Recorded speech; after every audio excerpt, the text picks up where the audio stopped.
have done better.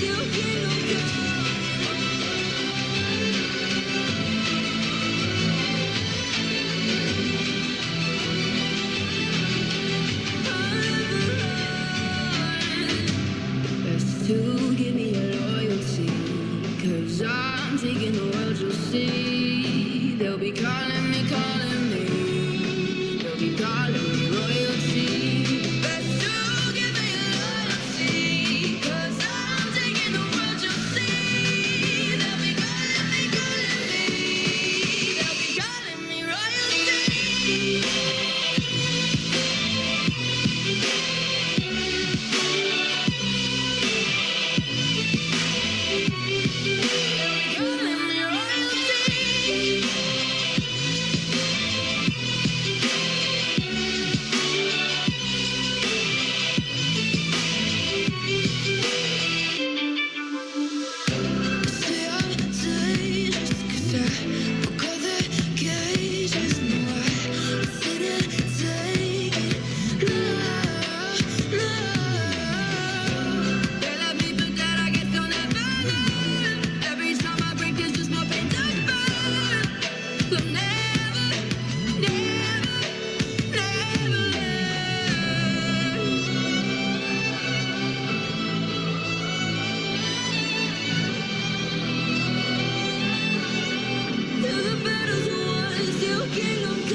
We love to binge watch. And now with Lake City Bank Digital, we binge watch our money. It has action. Look, we can finally afford those obedience classes. It has romance. I bought you flowers. Oh, And they were on clearance. thanks. It has suspense. What was that charge for? We can't look away. Watch new episodes of Your Money unfold every day. Learn more at lakecitybank.com/digital. Member FDIC. At IU Fort Wayne, our students are the heartbeat of our city's future. Through powerful partnerships with the area's leading health organizations and hospitals, we're answering the call for more skilled health professionals. From classrooms to clinical settings, our students are gaining hands-on experience, making real-world impacts, and shaping a healthier tomorrow. Because at IU Fort Wayne, a healthier future starts here. Learn more at go.iu.edu/ignite. Does it ever feel like you're a marketing professional just speaking into the void? Well, with LinkedIn ads, you can know you're reaching the right decision makers. You can even target buyers by job title, industry, company, seniority, skills. Wait, did I say job title yet? Get started today and see how you can avoid the void and reach the right buyers with LinkedIn ads. We'll even give you a $100 credit on your next campaign. Get started at linkedin.com/campaign. Terms and conditions apply.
Your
Here comes trouble, putting on a show. Like a domino, I fall. Another bottle, don't know what to say. Send me on my way to you. I know you're all that I want, but I don't even know your name. So don't go and leave me lonely. I'll show you another way. And you say it's a one-night thing, but I want something more than that. So don't go and leave me lonely. I'll show you another way.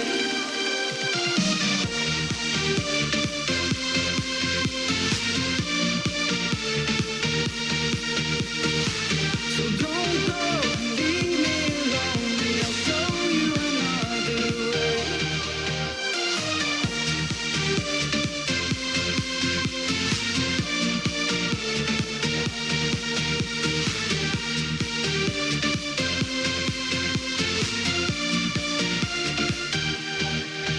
Eyes wide open, holding out for you. Tell me that it's true. Oh, did you notice? I saw you over there, looking like a heartbreaker. I know you're all that I want, but I don't even know your name. So don't go and leave me lonely. I'll show you another way. And you say it's a one-night thing, but I want something more than that. So don't go and leave me lonely. I'll show you another way.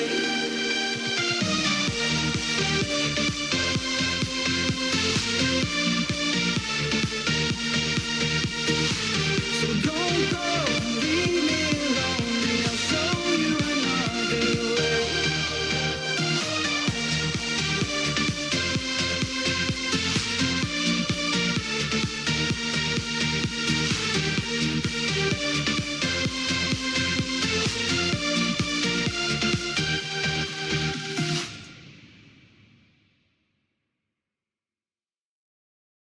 Advertising on Spotify is easy. You just write a script, pick your background music, then let us create your ad for free. It's that easy. Learn more at ads.spotify.com. What kind of day is it? It's a White Claw day. Light and refreshing tasting, uniquely cold wave filter. There's an iconic flavor for everyone. Come on, grab a pack. White Claw. Grab life by the claw. Please drink responsibly. Hard seltzer with flavor. White Claw Seltzer Works, Chicago, Illinois. The Disney Plus Hulu Max bundle. It's the ultimate bundle for an unbelievable price. Plans starting at $16.99 a month. Get it and watch Marvel Television's Ironheart on Disney Plus. I want to build something iconic. A new season of The Bear on Hulu. We can make people happy.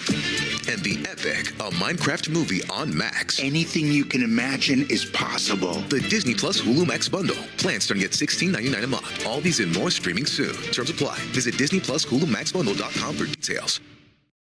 The Disney Plus Hulu Max bundle. It's the ultimate bundle for an unbelievable price. Plans starting at $16.99 a month. Get it and watch Marvel Television's Ironheart on Disney Plus. I want to build something iconic. A new season of The Bear on Hulu. We can make people happy. And The Epic, a Minecraft movie on Max. Anything you can imagine is possible. The Disney Plus Hulu Max bundle. Plans starting at $16.99 a month. All these and more streaming soon. Terms apply. Visit DisneyPlusHuluMaxBundle.com for details.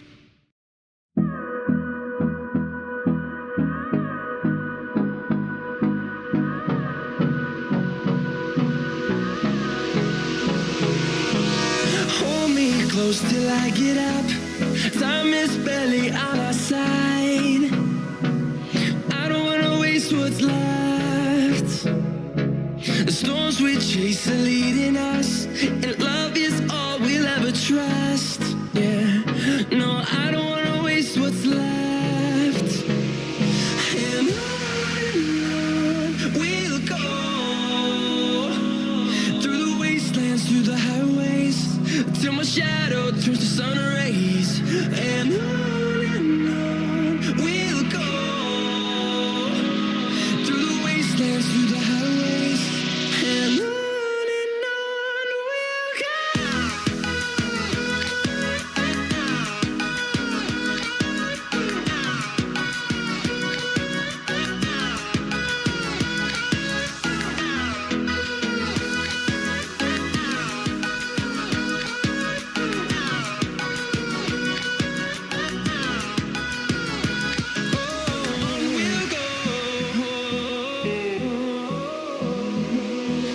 Finding life along the way, melodies we haven't played. No, I don't want no rest. Echoing around these walls, fighting to create a song. I don't wanna miss a beat. And on we'll go, through the wastelands, through the highways, till my shadow turns to sun rays. And on we'll go, through the wastelands, through the highways, and on we'll go.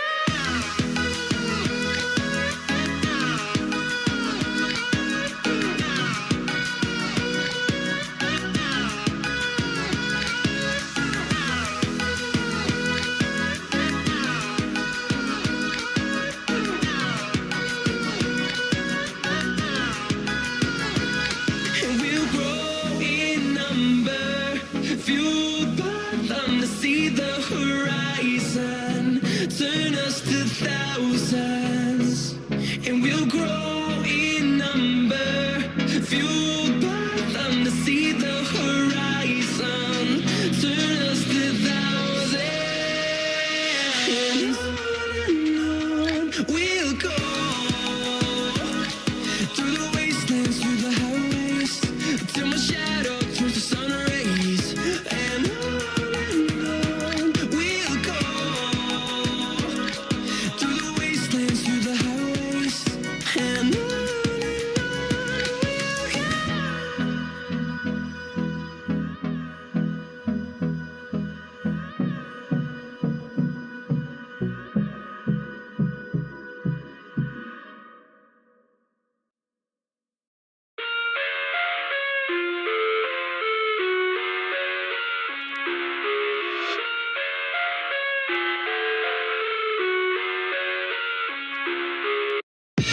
I live inside my own world of make-believe. Kids screaming in their cradles, profanities.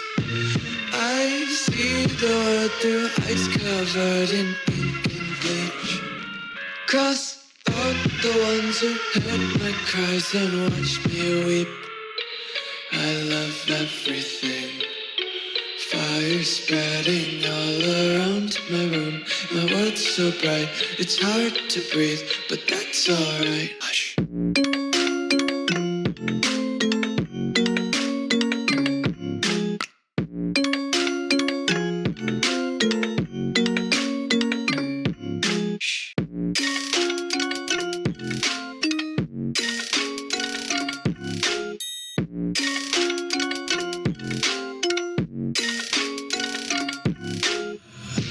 tape my eyes open to force reality. Why can't you just let me eat my weight in glee? I live inside my own world of make-believe. Kids screaming in their cradles, profanities. Some days I feel skinnier than all the other days. Sometimes I can't tell if my body belongs to me. I love everything. Fire spreading all around my room. My world's so bright, it's hard to breathe, but that's alright. Hush.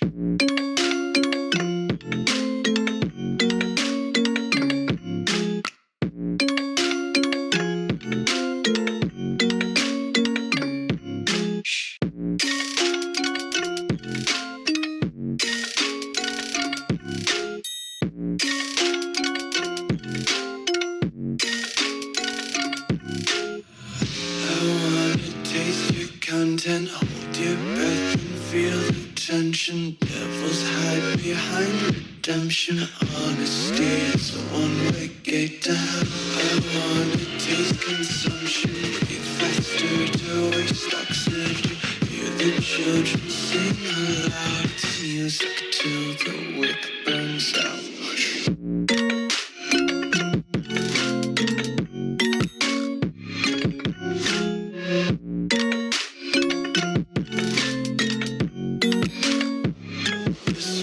Be carefree lately, yeah. Just picking up daisies. Got one too many quarters in my pockets. Count 'em like the 4-leaf clovers in my locket. Untied laces, yeah. Just tripping on daydreams. Got dirty little lullabies playing on repeat. Might as well just ride around the nursery and count sheep.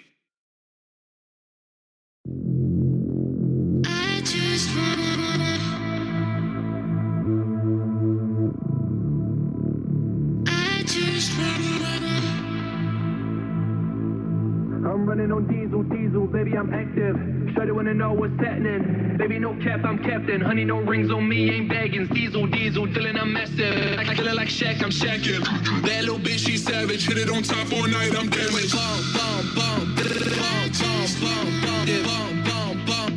Feeling I'm massive. Feeling like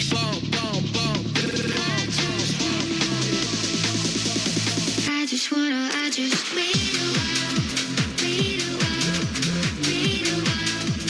I just wait a while, wait a while, wait a while. I just wanna wait a while, wait a while, wait a while. I just wanna wait a while, wait a while, wait a while. I just wanna. I'm running on diesel, baby, I'm active. Shawty wanna know what's happening.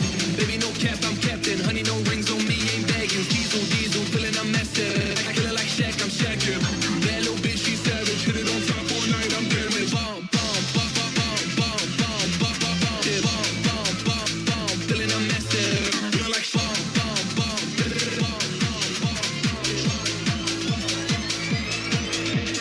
Dip, slide, where I wanna dive. Hit it to the rhythm all day and night. Blazing the vibe, ain't no wasting the time. Gotta shoot my shot till I get what I like. Shawty really wanna fuck in the moment. Little homie looking bad, never got lost. When the pop song, girl, go pop off. When we got that beat, who can't go pop? I just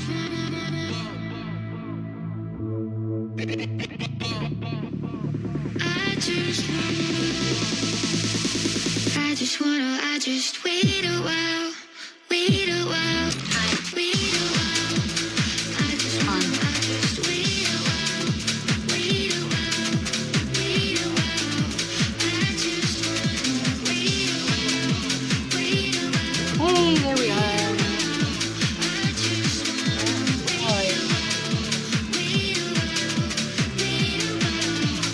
I just wanna. I'm running on diesel, baby, I'm active. Shawty wanna know what's happening. Baby, no cap, I'm captain. Honey, no rings on me. Diesel, feeling I'm massive. I kill it like Shaq, I'm Shaqin'. That little bitch, she savage. Hit it on top all night, I'm damaged.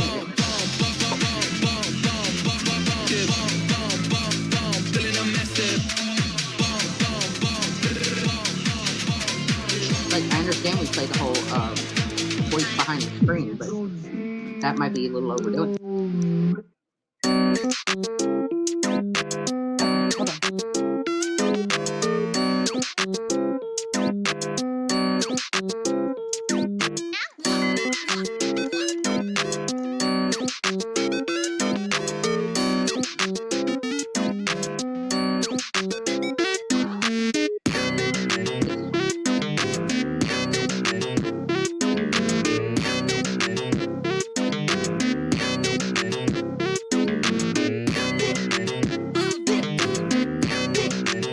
Well, nobody else is talking right now. Can you hear me?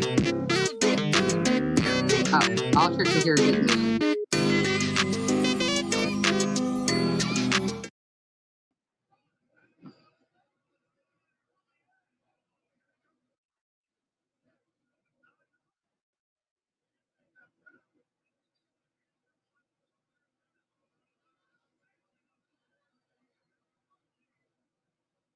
Do do do do do do do do.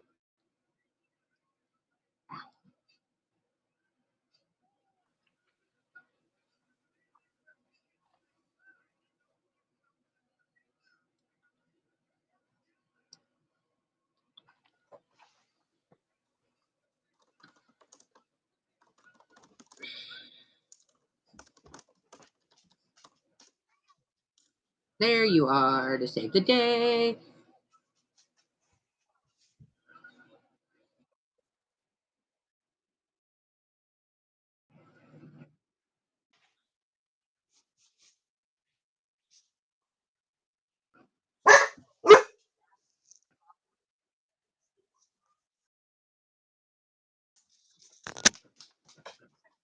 Eli.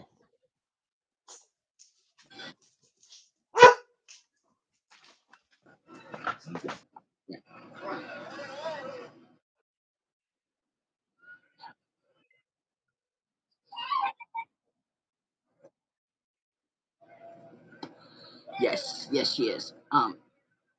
In defense, she's barely above freezing.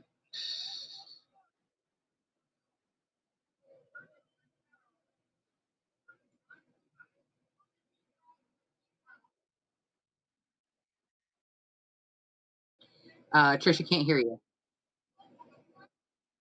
Well, it also shows on backstage that you're muted, but you're not muted.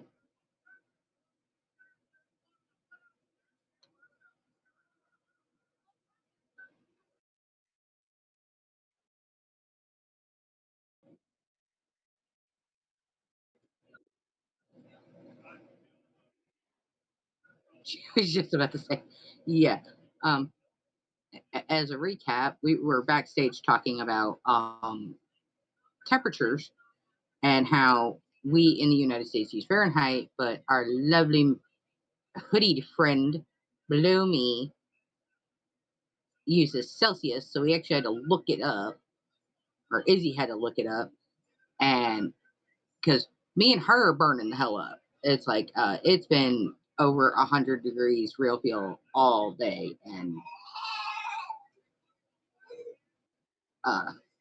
sweltering is the proper term. All right, Kish, you just got home. Hey, could you email that over, please, if you're going to submit it, so I can get the last of the thingamabobs filled out? In my defense, it's been raining since yesterday evening, so it is cold and chilly and damp, and I don't take well to cold and chilly and damp. Well, I mean, that's fair.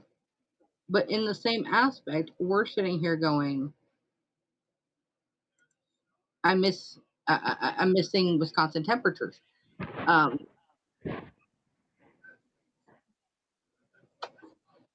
Need about 10 minutes. Okay.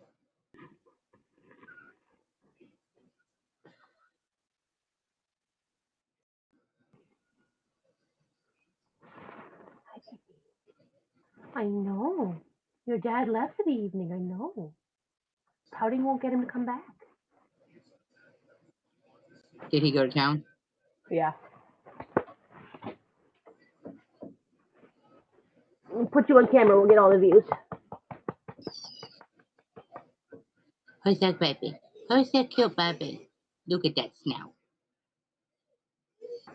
the only part where you can see the poodle in her. Is the face. That is definitely a poodle face. Look at that face. Look at that face. Everything else is lab, but that face is poodle. Oh, oh, just I know. Okay. Yep. I know. Yep.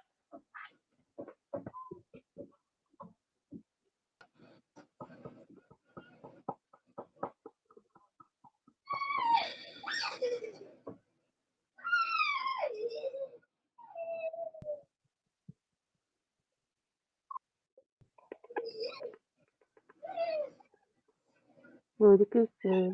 Where the goose is. Can they hear Izzy? Can they hear Izzy? Oyster, Well, oyster. it's up in the corner. It's showing that your mic is muted. Ah. Ugh.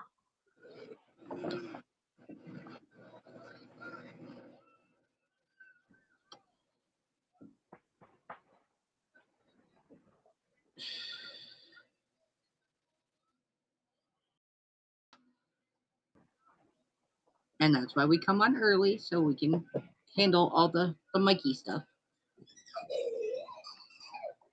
Ow. Oh God. Okay. You need to chill the fuck out. You are not the puppy you think you are. Oh, that's fine. Okay, we are at a 3-minute warning for ad break. Wait, why am I still on? I got a notification that it removed me as a guest. Just ignore it. You're still here.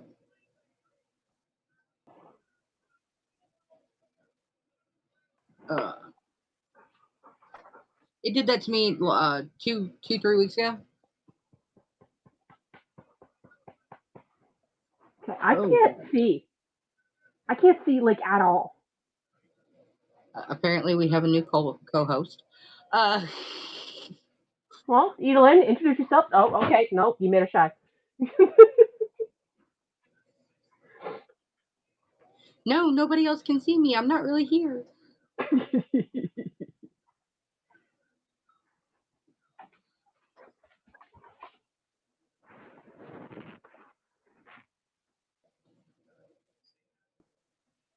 Yeah, a pretty co-host.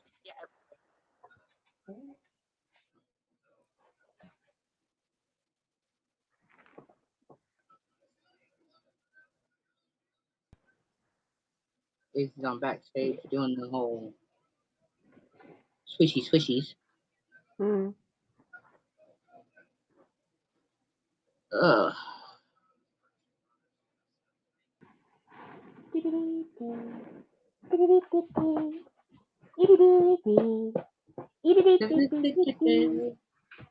Her name's Edelyn, but I call her Edie for short, and I've been saying her name in that tune the past 4 days, and she fucking hates it. She gets really mad at me when I do it. She's like, no, Mama, you can't.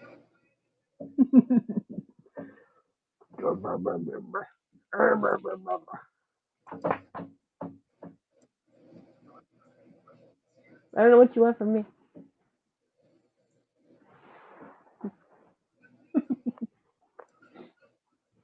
Yeah, I'm debuting a new story tonight too. Popcorn? I like the popcorn. I like salty. Oh, that's why you want up here. You know my popcorn's up here. But of course. Hey, we got Patrick!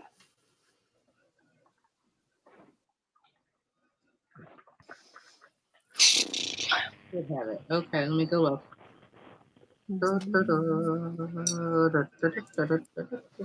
Hold my pen.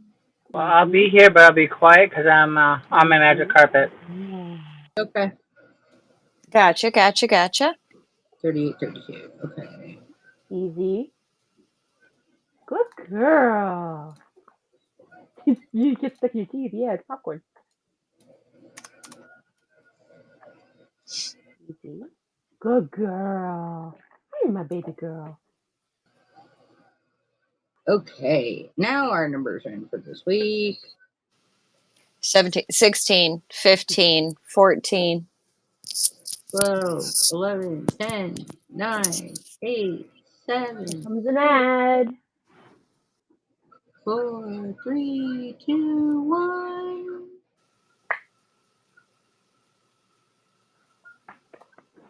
Oh, it's fine, Cash. I know that things happen. People get sidetracked. We do it all the time.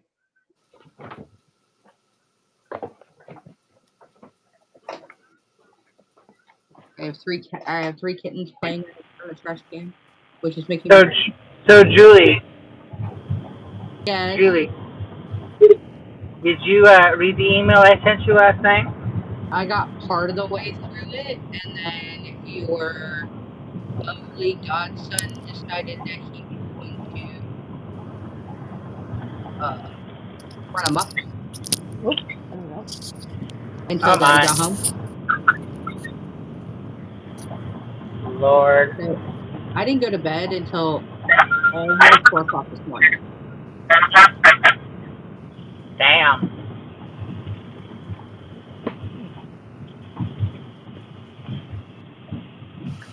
I had breaks and shoot.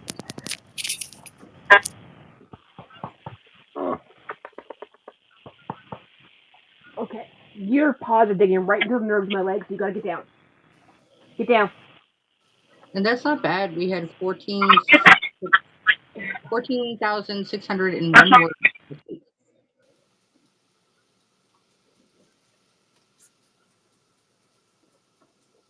Okie dokie. So, of course, like we know, and I'm going to apologize if does this sound okay? Sound fine to us. Okay. We gotta wait till the ad ends before you find out if you sound right there. Yeah. Okay, Trisha's like, I hear Izzy. Because I'm on my phone, so I can't use my pretty, wonderful mic.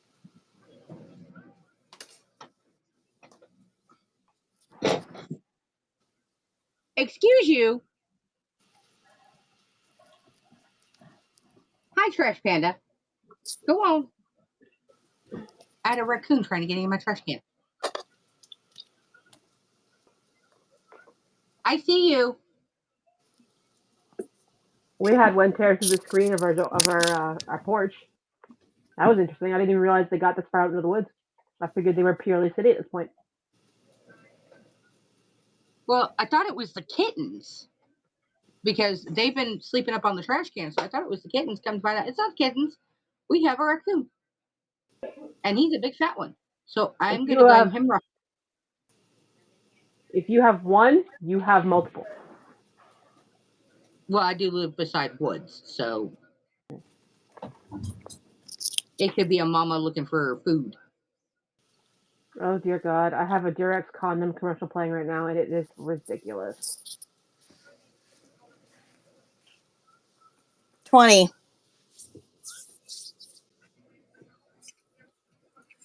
15, 10, 9, 8, 7, 6, 5, 4, 3, 2, 1. Yay! Yay! Welcome to the Hold My Pen Promptcast. I am your host, Julia Fisher, author of Destined for More, the Four Queens Before Kings series, the Destin Chronicles, the Double Edge series, first book being Crossroads.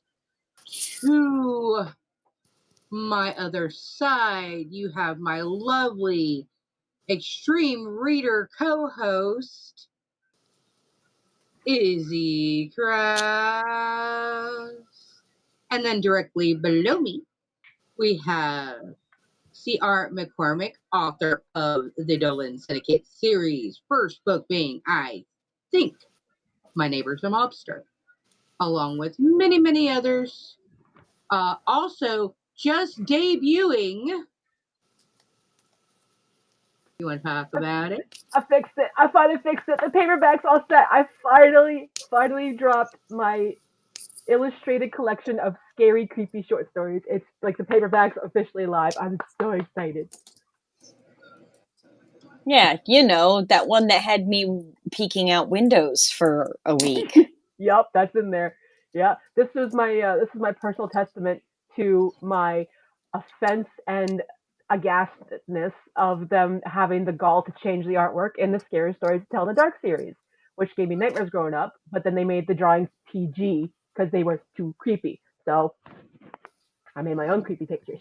Get your own creepies. And then you have over in the corner, currently muted and off camera because he is driving magic carpet, Mr. P.A. Power, author of The Chimera Wolf, The Chimera Clan, Decoding Shady Pines, and written right here on this show, Kingdom of Shadows, a dark telling of Peter Pan.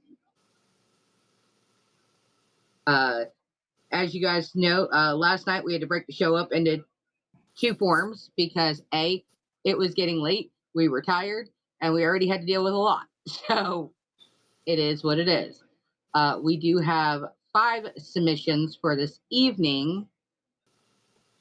Mine being one of them, which kind of in Patrick's thing. It's either you're going to love it, you're going to hate it, or you're going to come for me. We shall see. We shall see. And we did. And I have your address.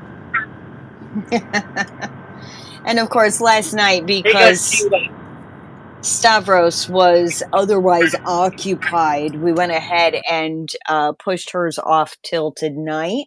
Thank you for joining us. And we will get jumped in and started.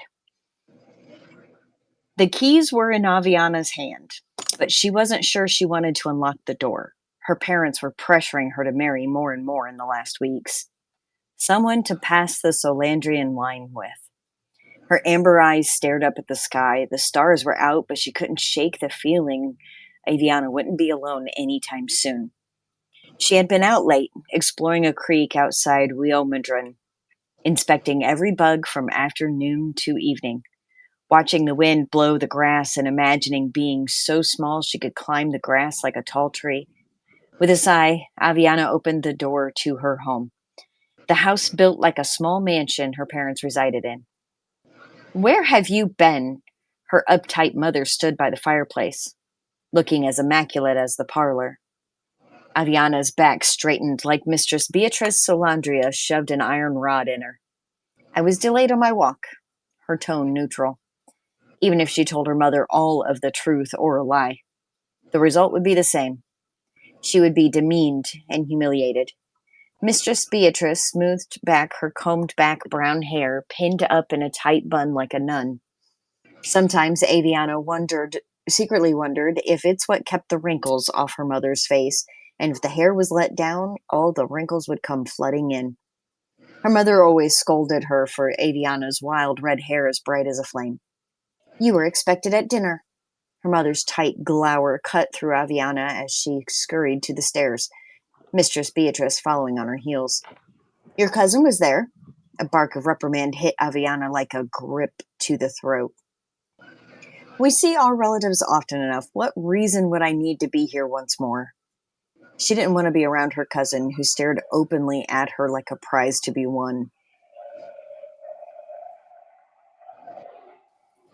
Your father and I gave him your hand, her mother called as Aviana reached the top of the stairs.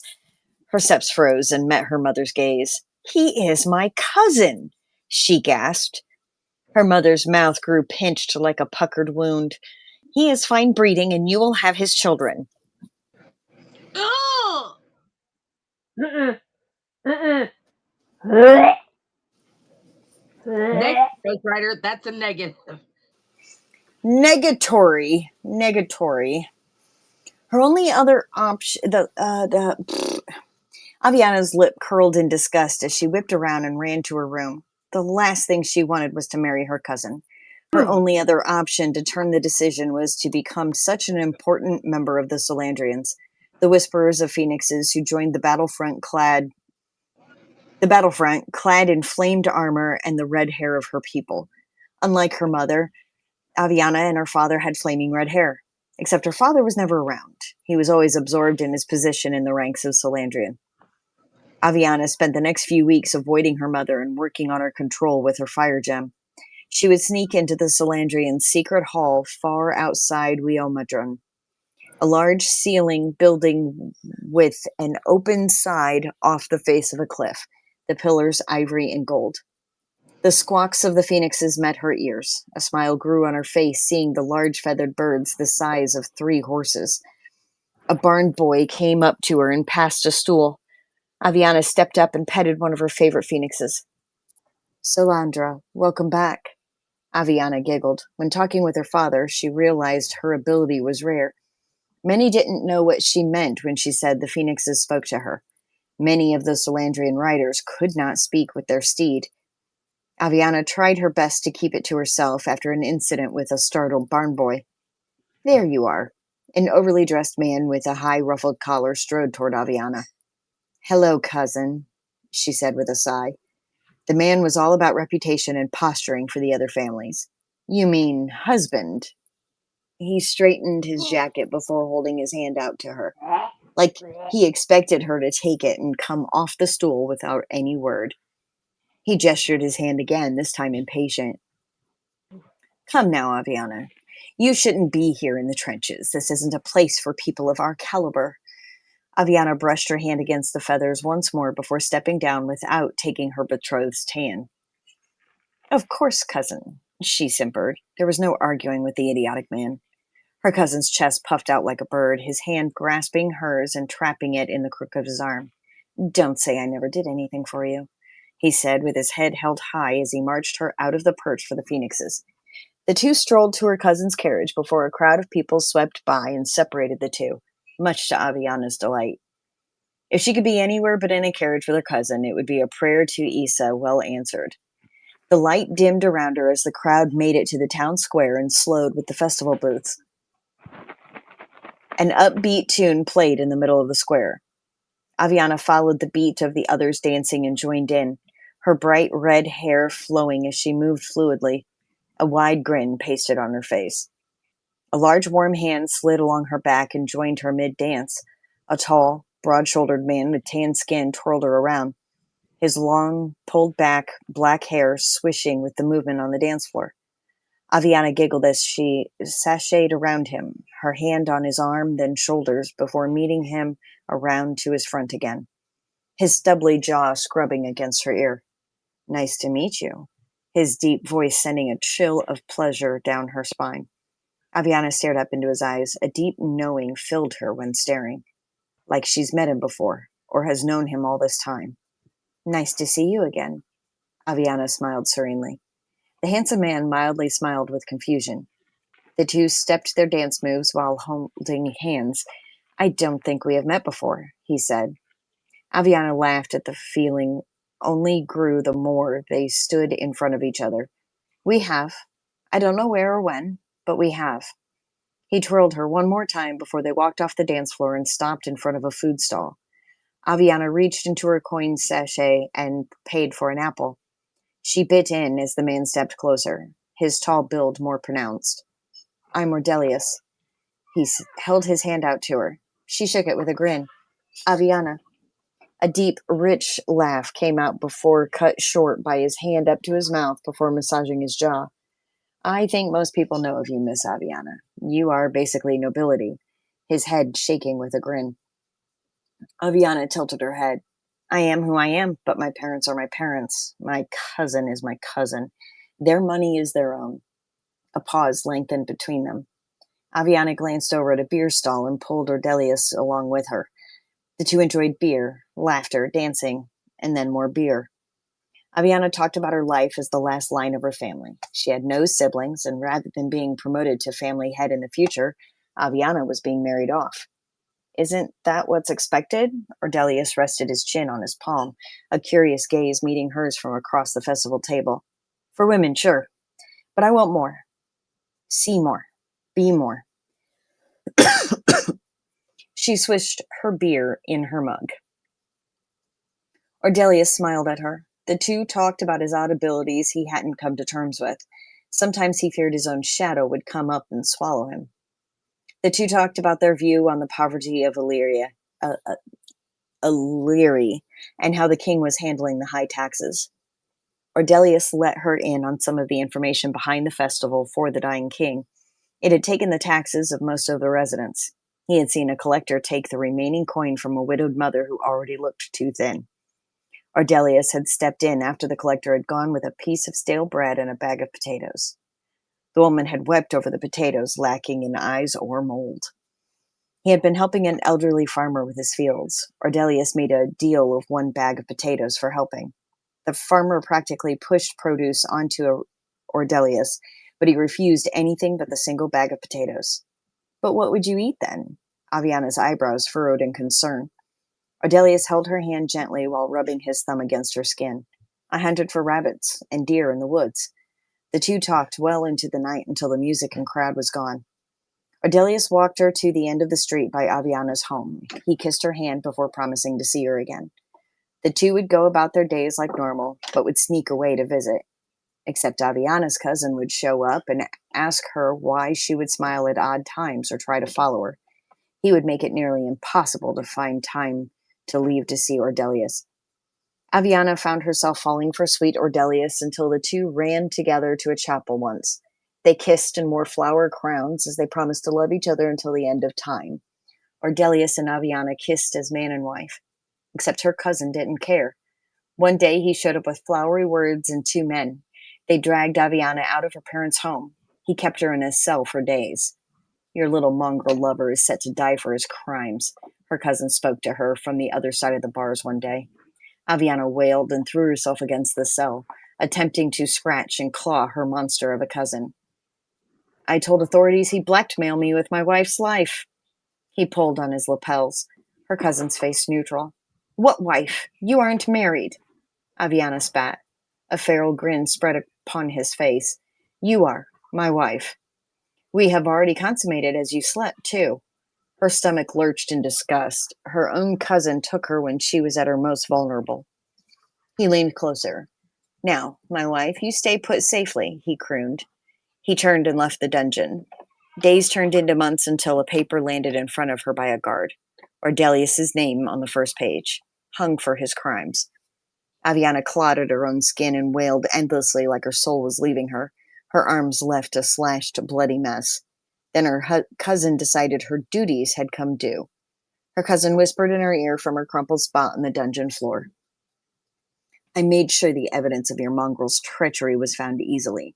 He really shouldn't have stole my war documents and sold them to Siniel. A malicious chuckle left his lips. He left her there until a month after Ordelius's passing. Aviana was moved into her cousin's home, gave birth to his children, watched the life drain from her. Her hair turned from bright red to black. Her eyes lost their amber shine and turned dull. Many times she tried to summon power using her fire gem, but came up empty, leaving it as nothing but a trinket. The phoenixes disappeared from their care of her family's estate overnight. She couldn't find out anything about them. She watched as her cousin and husband grew old and then die. Aviana retained her youthful appearance, and just as the people around her grew suspicious again, she took off for Poramon Creek. There she changed her name to Reina. She learned to forage from the land and live a small but peaceful life. She met a duke who kidnapped her and then forced her to do his bidding. The king had long since died, and those in charge of the duke wanted the new queen gone. Overnight, Aviana Reina had replaced the queen who had supposedly died. She took her place as Queen Bedelia. Her heart was dead inside, but a spark could be felt from the people. Aviana became a beacon of hope and comfort. The Duke quickly realized she wasn't aging. He grew furious as he hoped to kill her off after pleasing his masters. Only she made that impossible now. His masters claimed the Duke as Queen Bedelia's brother. She ruled for ages longer than a normal human lifespan.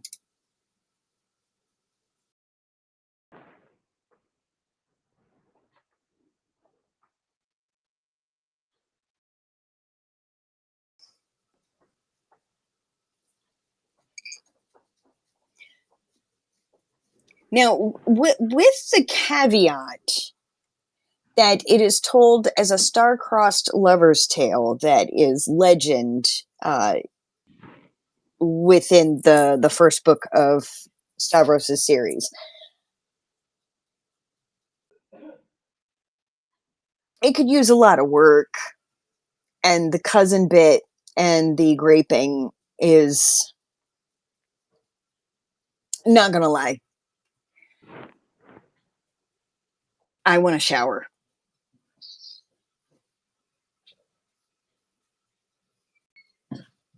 I'm still processing. I just Mm-hmm. that was a lot. That was a lot in a short amount of space of time. I can see the bones. I can see the Yes, bones of it. I can see the bones of it. Oh, God, fucking cousin. Oh, oh. Yeah.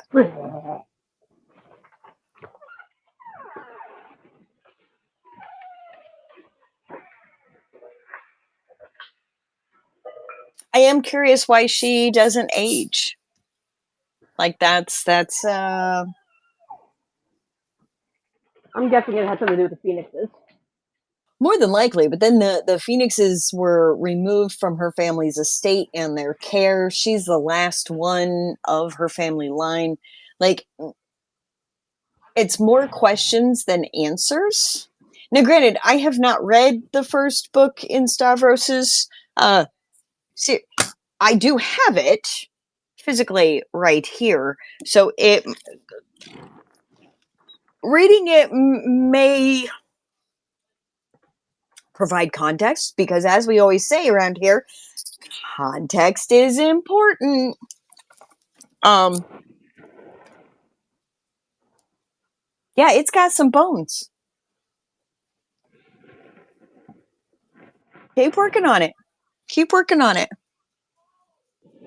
Well, no, technically she's not the end of the line, because she had her cousins, children. But you do say in that she is the last of her line,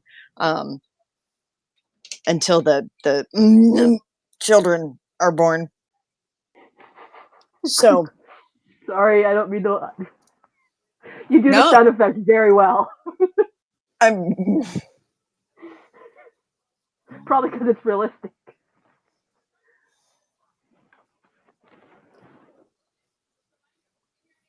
Look, there is a whole section of the internet for people into that sort of thing.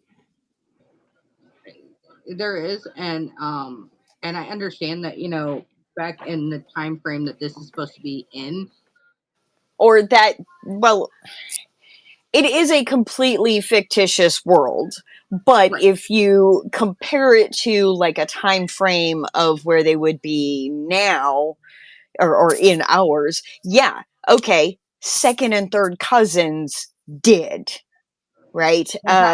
First cousins, depending on. Yeah, but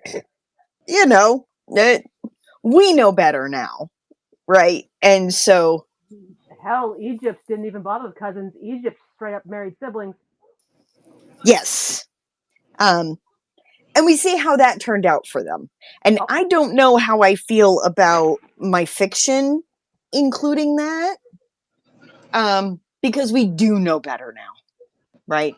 I mean, hell, if I were to go down to the courthouse dragging somebody with me and saying we're getting married,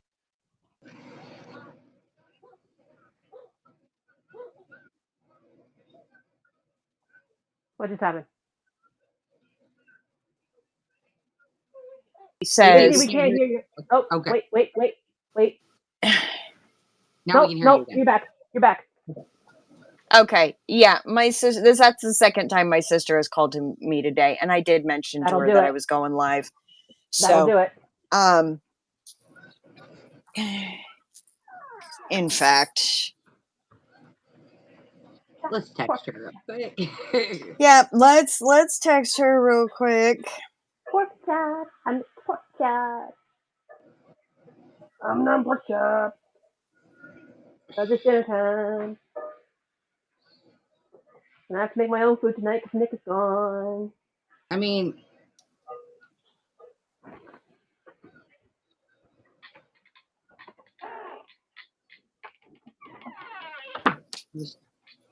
Yeah, I don't know how I feel about having it. If I were to go down to the courthouse and want to do a marriage license, it would be, hey, are you guys closer than second cousins?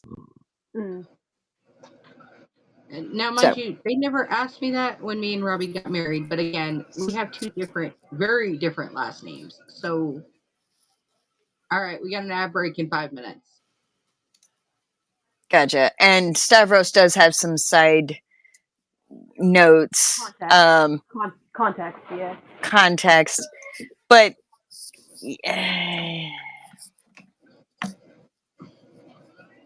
that's still kind of a that's a sticky wicket. It takes cojones.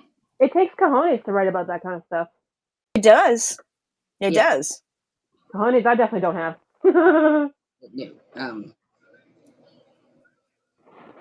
I mean, I never thought I was going to write Mafia either, but here we are. No, but in your defense, Mafia has been romanticized to the point where it's literally Mafia romance is its whole own subgenre. So.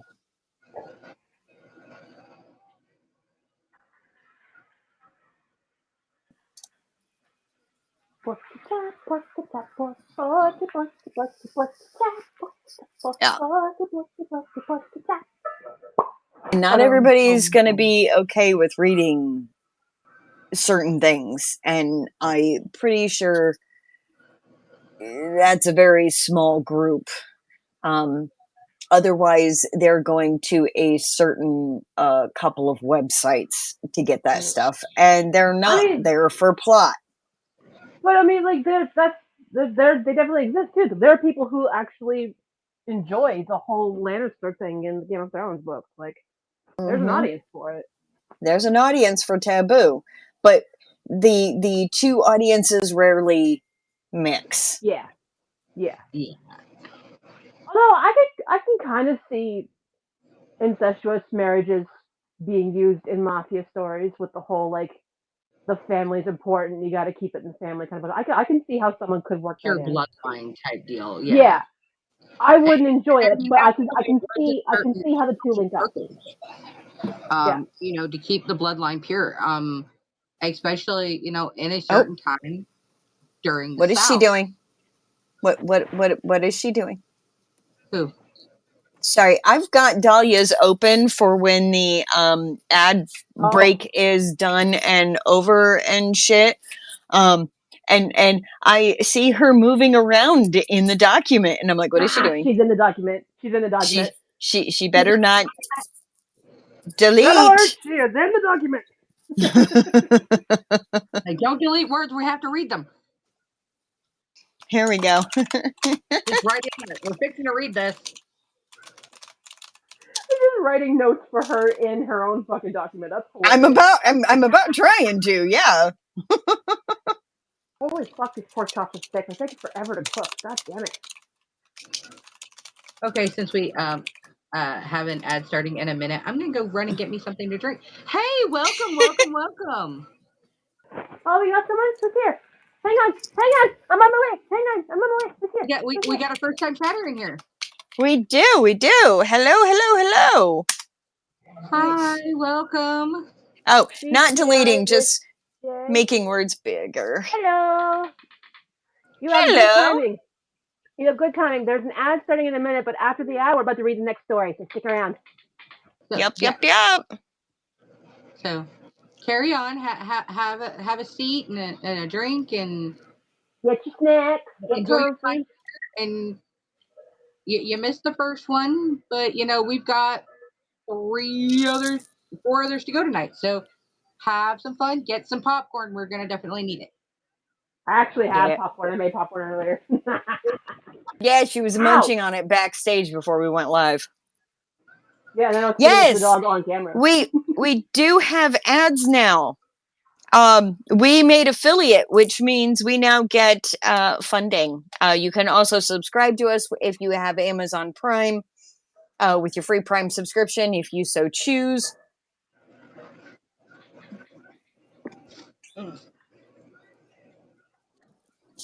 The podcast, we're going to have to wait on that because we have in 10 seconds a 2.5 minute ad.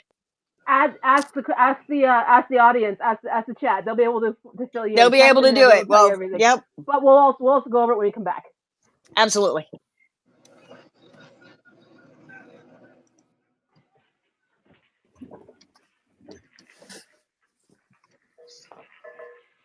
And for those who have given us your Prime subscription or subscribed, you don't have to put up with the ads.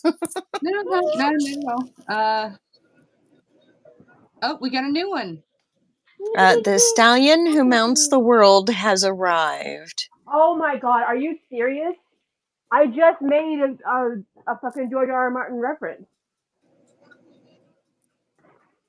Yeah, first time chat. Dreamy Bloody, the stallion who mounts the world has arrived. Okay. I'm based on the verbiage. I'm hoping that that's not a troll. Thank you very much. I don't think it is. That was such. It usually has something else put out there, so I would be able to catch it. Oh, I know. But the stallion who mounts the world has arrived is it's a title for Count Drogo from Game of Thrones.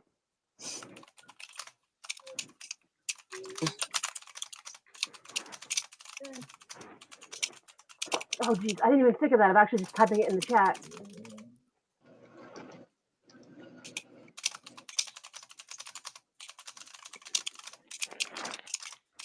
Oh damn, I just got a Simpsons ad. I haven't seen them in ages.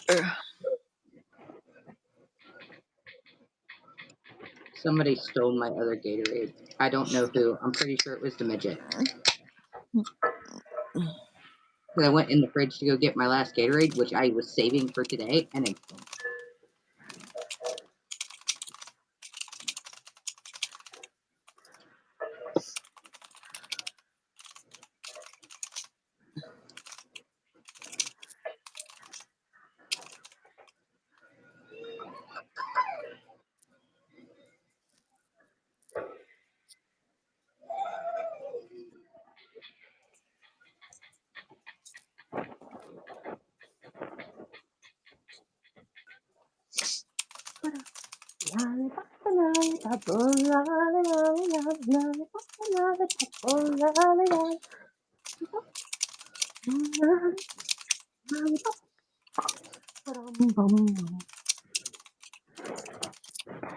One minute left in the ad. Yup.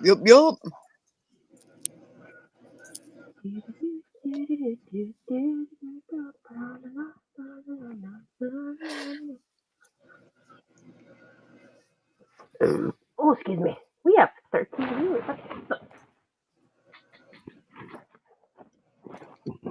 I gotta stop burping. Jeez.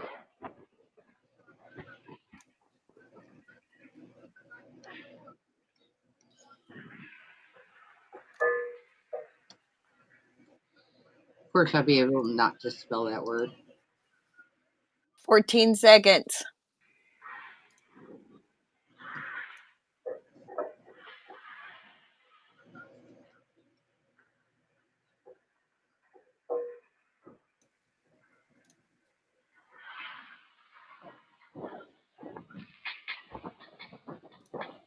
Wheeling out the window. Are we back? Yep, we're back. Yeah. Okay. All right. Yes. Welcome to the shenanigans. Hopefully our chat gave you a good explanation. But yeah, everything you hear on our show is literally rough drafts. If you sign up for our newsletter, you will get what our next week's prompts are, or come watch the show and you get them at the end of the show on Saturday night. We had a lot of we were out last week because we were at an event called Packing the Readers in Green Bay, Wisconsin. And as such, we had some spillover because we had some really long prompts this week, which, hey, great for us. We're never going to complain about that at all. And if it actually ends up being like that more often, we will be splitting it into 2 shows for just the sake of our host and right. And on top of that, our recipients of the newsletter this past week got the schedule.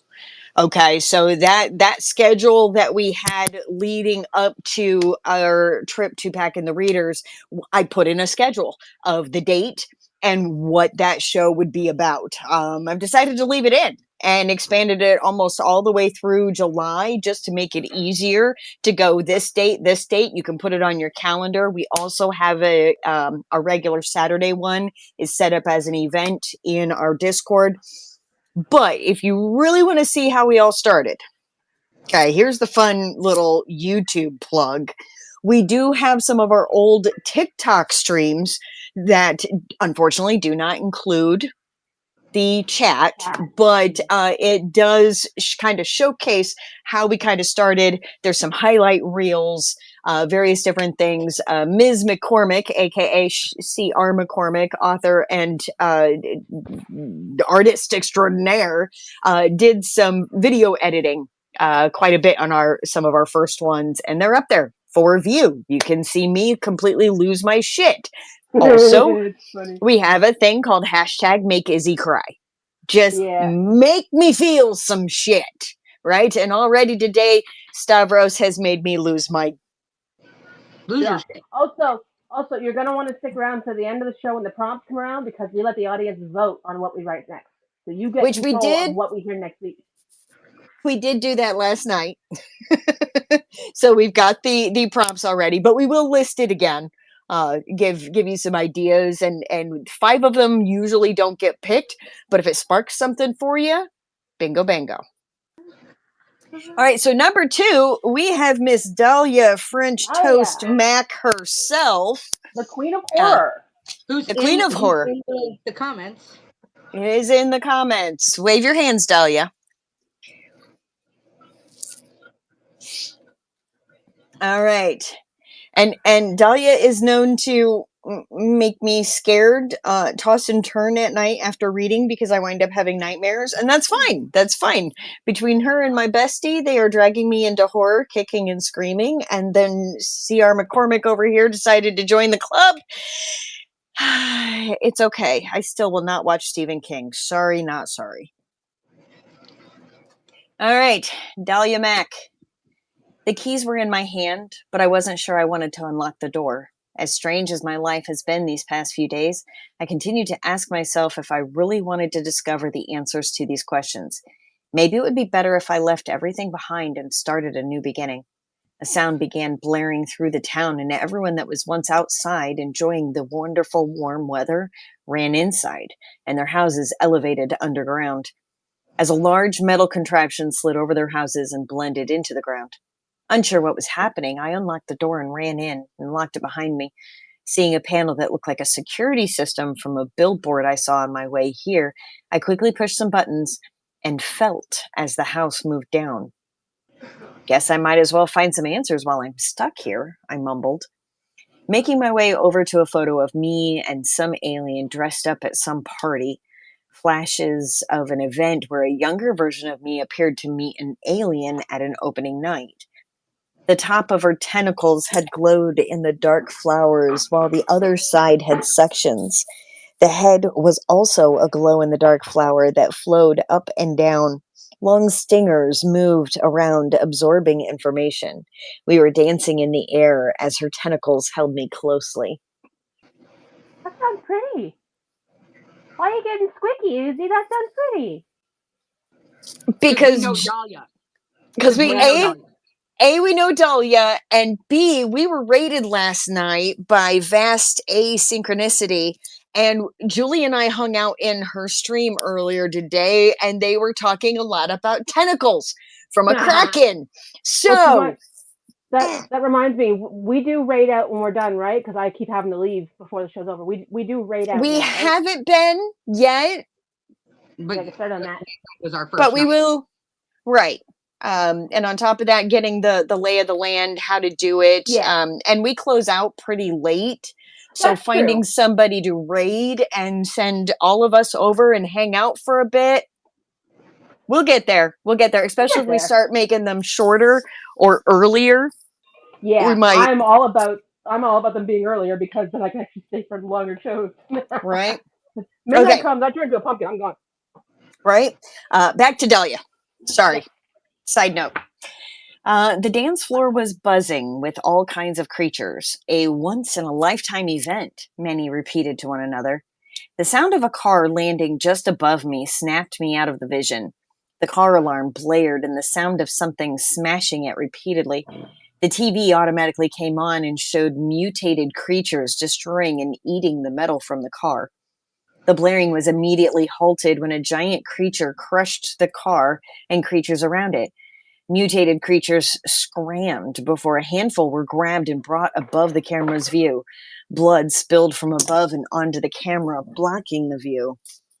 I told you, we know Dahlia. There's the Dahlia. There it is. There's the Dahlia. Because we knew it was coming. That's why we have that pre-programmed cringe. Yes. What have I gotten myself into? I might have forgotten who I am, but this? Now this just feels wrong. Like, isn't my world or my universe for that matter? The TV changed to a ringing of an unknown caller. Answer, I whisper. Who are you? And what are you doing in my house? The unknown voice asked. I have the keys, I answered. Dun dun dun. Wait, no, what? No, it is there? God damn it. God damn it.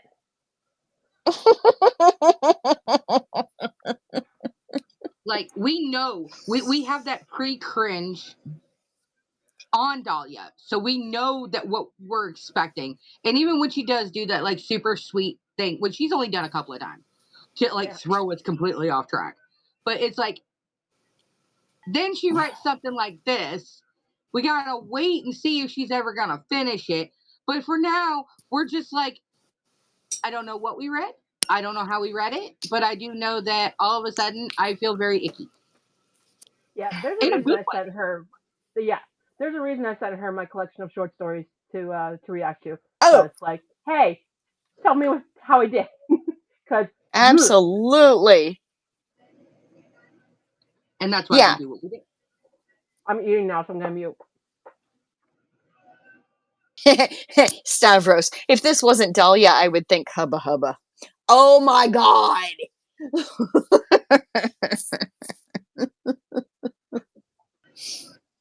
Well, there we go.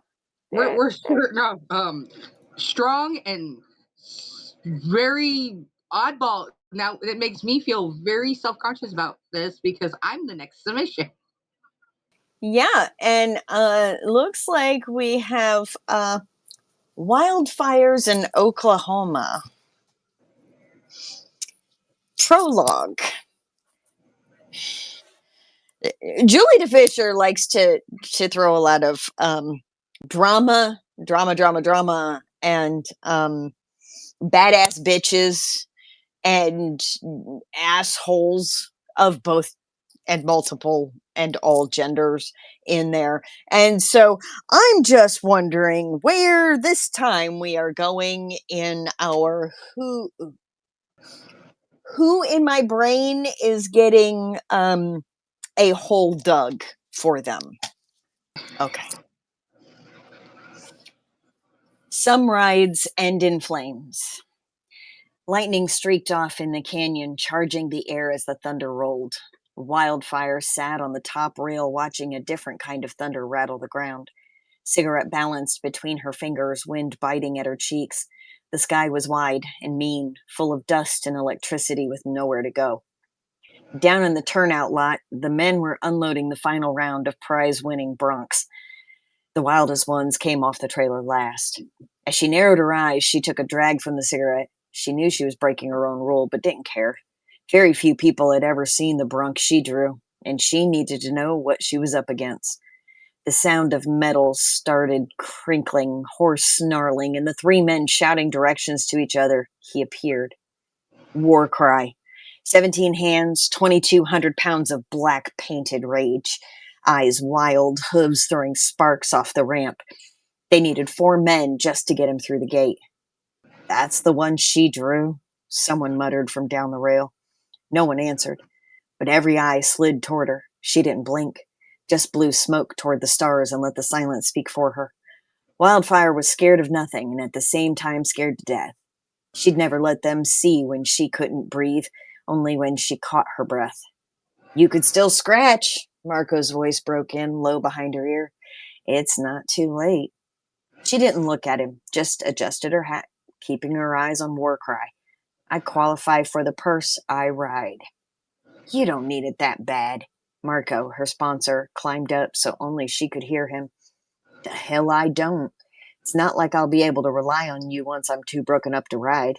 She shot back, barely raising her voice over a whisper. He laughed under his breath, that easy, practiced grin he wore like a mask. You're still a pain in my ass, you know that? Better me than Warcry. Her eyes were cold, but her heart was numb. He promised the world when she became his rider, promised even more when she became his lover. You really going to be salty over earlier? Nothing to be salty about. I know where I stand with you. She dropped from the fence and headed for the tech trailer alone. The wind picked up, carrying the smell of sweat, leather, and blood. It settled around her shoulders like a warning. The keys were in her hand, but she wasn't sure she wanted to unlock the door. Something felt off, and looking down at the lock, she internally cringed. It laid obliterated on the gravel lot with the handle of the trailer scratched. Pulling open the door, there it was, her saddle. Not on the stand, not where she left it after yesterday's ride. At first glance, it looked fine, but her fingers knew better. She ran them under the flank strap and stopped, cut clean and hidden where most wouldn't look, but she always did. 3rd time in a month she had found her straps cut. She didn't curse, didn't shout. She just sat there for a moment, jaw clenched, her fingers drifting unconsciously to the front of her shirt, hovering over her stomach. She hadn't told anyone, not even Marco, about the sabotage, or her suspicion about being pregnant. Something had shifted last week during her last ride, a wrongness she couldn't shake. The way her balance faltered, the nausea, and the gut feeling that this wasn't just nerves. God help me, she thought, not now. She didn't have a choice. The cards were on the table. She strapped her gear tight, a little extra padding for precaution. She double knotted every piece, because if she scratched now, she lost the money, the last year, and a chance to come back when it was all said and done. Worst part of it all, she'd prove them right. This isn't where women belonged. She wasn't here to be careful. She was here to finish. The noise from the stands rose like thunder, but it was nothing compared to what waited behind the chute gate. Warcry, the black paint Appaloosa, reared inside the pen, frothing at the mouth, pawing like he could smell weakness in the air. She walked toward him like a gunslinger, slow, measured, eyes steady with no fear. Wildfire had purpose, and she would cement her legacy tonight.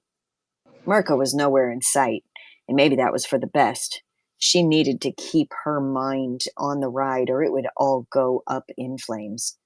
The chute man gave her a look, not pity, but something very close to it. It was that hollow kind of worry most cowboys kept behind their teeth when they don't think you'd make it out alive. You sure, darling? She stepped up to the platform and swung a leg over without blinking. Bullets already in the chamber. Shame to waste it.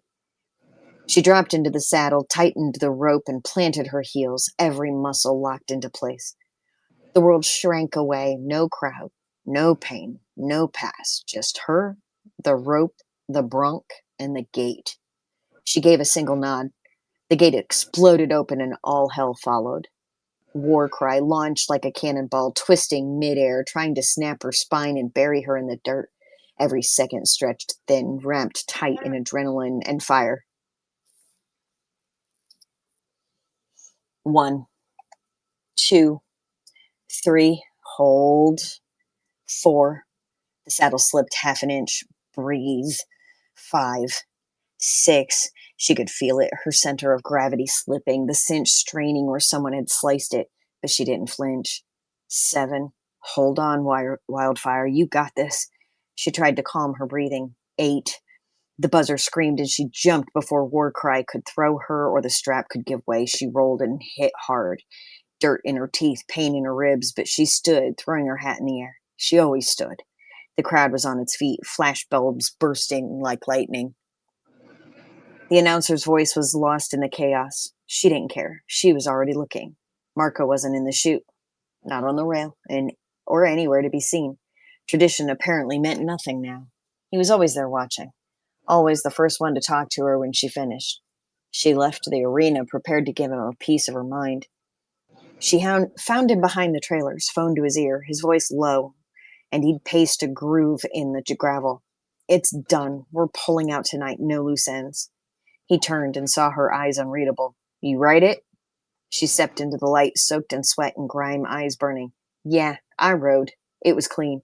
Good. Marco, she started, voice catching like a fly trap. What? He snapped, dropping the phone into his back pocket. I think I'm...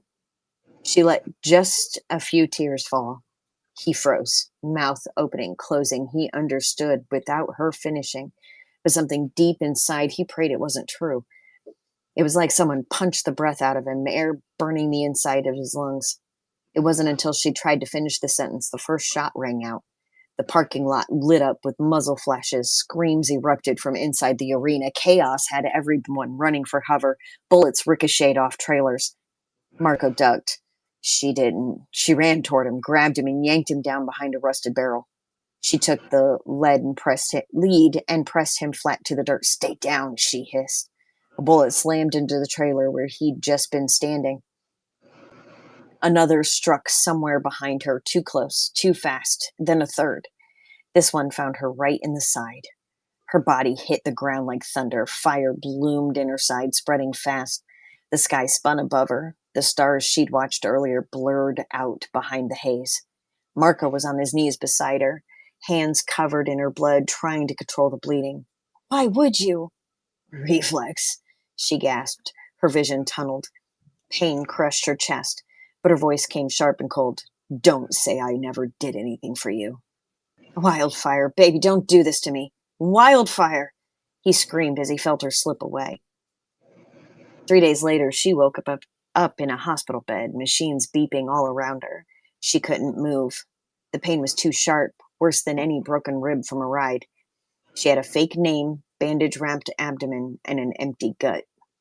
Once they realized she was finally awake, the doctor came in like he was walking through a haze. I have some bad news, he started. You were pregnant when they brought you in. With the position of the bullets and the massive blood loss, I'm so sorry. We weren't able to save the pregnancy. She didn't cry, didn't scream, didn't ask God why. She just stared at the ceiling like it might have answers. Marco never showed. No messages. No one came.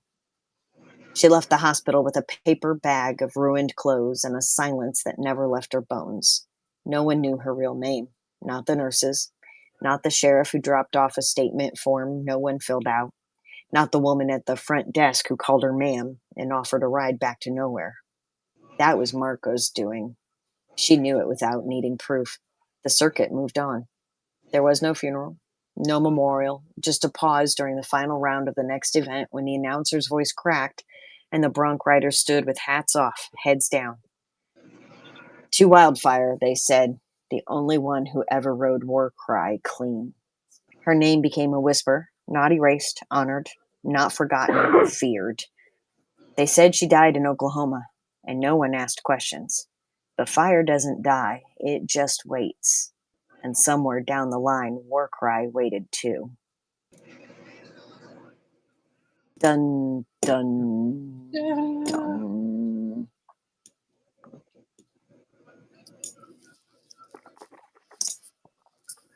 Mr. Fisher, are you writing a cowboy romance?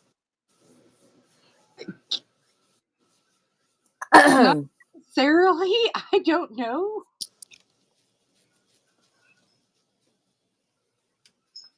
And the thunder rolls. Oh my god, that song immediately went through my head as soon as I heard that line. Immediately. There were lines from 3 separate songs in there, and I don't think anybody caught it. I caught that one. Because the song started playing in my head immediately. Is this in the same as the Crossroads universe, or is this its own thing, or? I think at this point it's its own thing, but it's currently the way it's in my head. She starts out as a bronc rider, and her sponsor, which she knows already, is mafia. So what better way to lure out money, this, that, and the other? So you have her sponsor. He's also the security, uh, the whole bit, and it's not necessarily he leaves her for dead, but he has to distance himself because if anybody puts the two together, all hell's gonna break loose. We have a voidling who wanted to say hi. Okay, Patrick, read me for filth. I know where you're going with this. Mr. Fisher. I was in the back, in the subtle shadows, because I'm getting stuff ready to donate. And I'm hearing your story, and I'm like, sure, you can't finish me Crossroads. You can't finish me some of the other ones, but you're going to give me something else that's going to make me go, God dang it, it's 9 o'clock. Where's my fucking chapter? Well, technically you got it at Hopefully. 8. Technically you got it at 8:07. But You know where I'm going at with this. I know. I don't know where it's going yet. I do know that somewhere down the line she does end up with war crime. I hate to say that, but that sounds like a you kind of problem. I want my chapters. I want my chapters for Crossroads. I want my... Crossroads is done. Oh, not Crossroads. Double-Edged Sword series, I want all of them. Oh, you want the next one. You want the demon you made through Diamond Eyes, and then I've got another motorcycle one, which I'm breaking it. I'm breaking the mold in the married the billionaire shit. Yeah. You're breaking the mold on a lot of things, Missy. I've been breaking the mold on a lot of stuff. So CR, go ahead. I know you got more than am I writing a Western now? Oh no. Oh God. I know that. Oh no. Oh shit. What did I do? I'm just going to say I'm kind of glad that I have been slacking on submitting lately because I'll let you take all the heat and I get none. Thank you. Who says you're getting off scot-free, little sis? Or big sis? Well, okay, you're correct on the little sis because I'm tiny, big sis because I'm old. But all right. Yeah. That being said, we do have one more submission tonight, and my phone in 2 minutes. And my phone only has 26% battery left because I can't have my headphones and plug charging at the same time. So when the ad break comes back, we're going to jump into our last story. So take a restroom break, get yourself a drink, because last up is one bestie of mine, Cash Butler. Oh boy.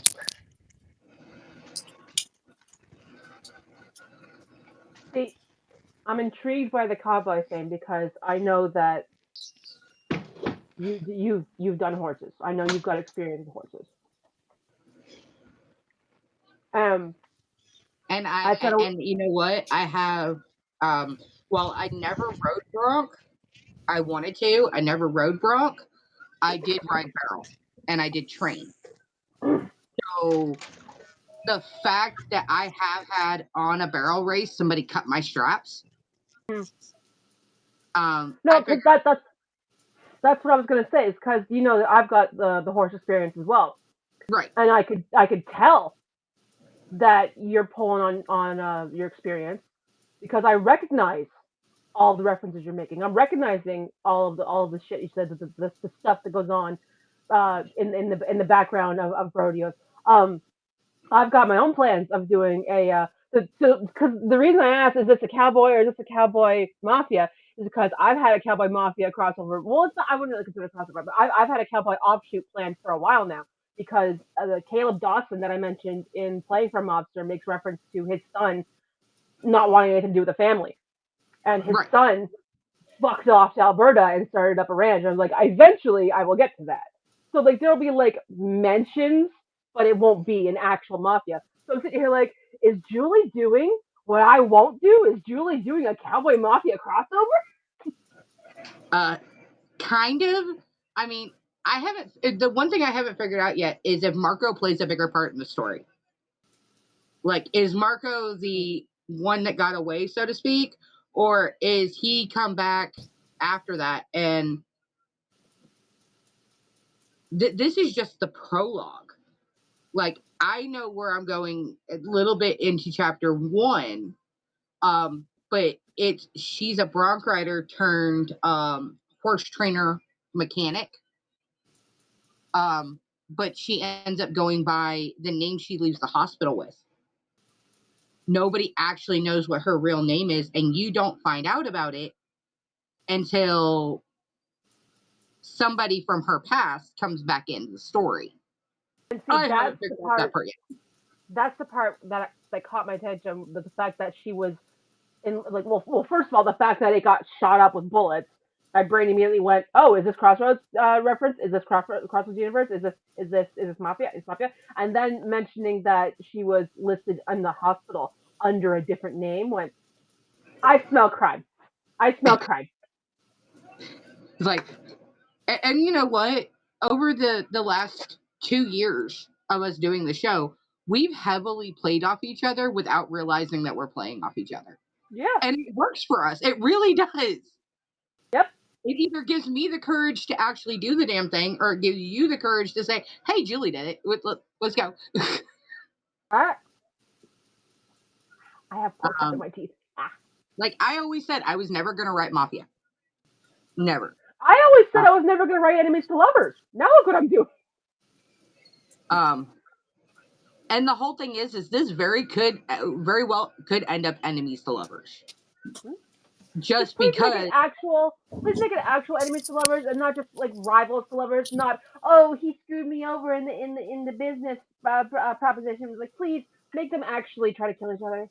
I'm so tired of enemies to lovers not having actual enemies. If he ever does come face to face with Marco again, there will be actual pew pews pulled. You don't need to say pew pews. We're on Twitch. Okay, yeah, sorry. But I do that sometimes just so when it does convert back over to YouTube. YouTube sounds as well. YouTube is fine. Okay. So I hate that term so much. I hate it. I hate it so much. If ever come face to face again, she's gonna shove a gun in his face and be like, "We're gonna have a lovely conversation." Lovely on you, because we actually do not know where the fuck Marco went. He just fucked off.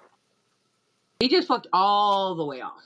And, I have that very, heartfelt, him holding, trying to control the blood. Don't do this to me. But yet he's nowhere to be found when she fucking wakes up. And when she gets back to the rodeo, she finds out Marco is nowhere to be found. And on top of it, Marco pulled out as a sponsor. All right. We are back.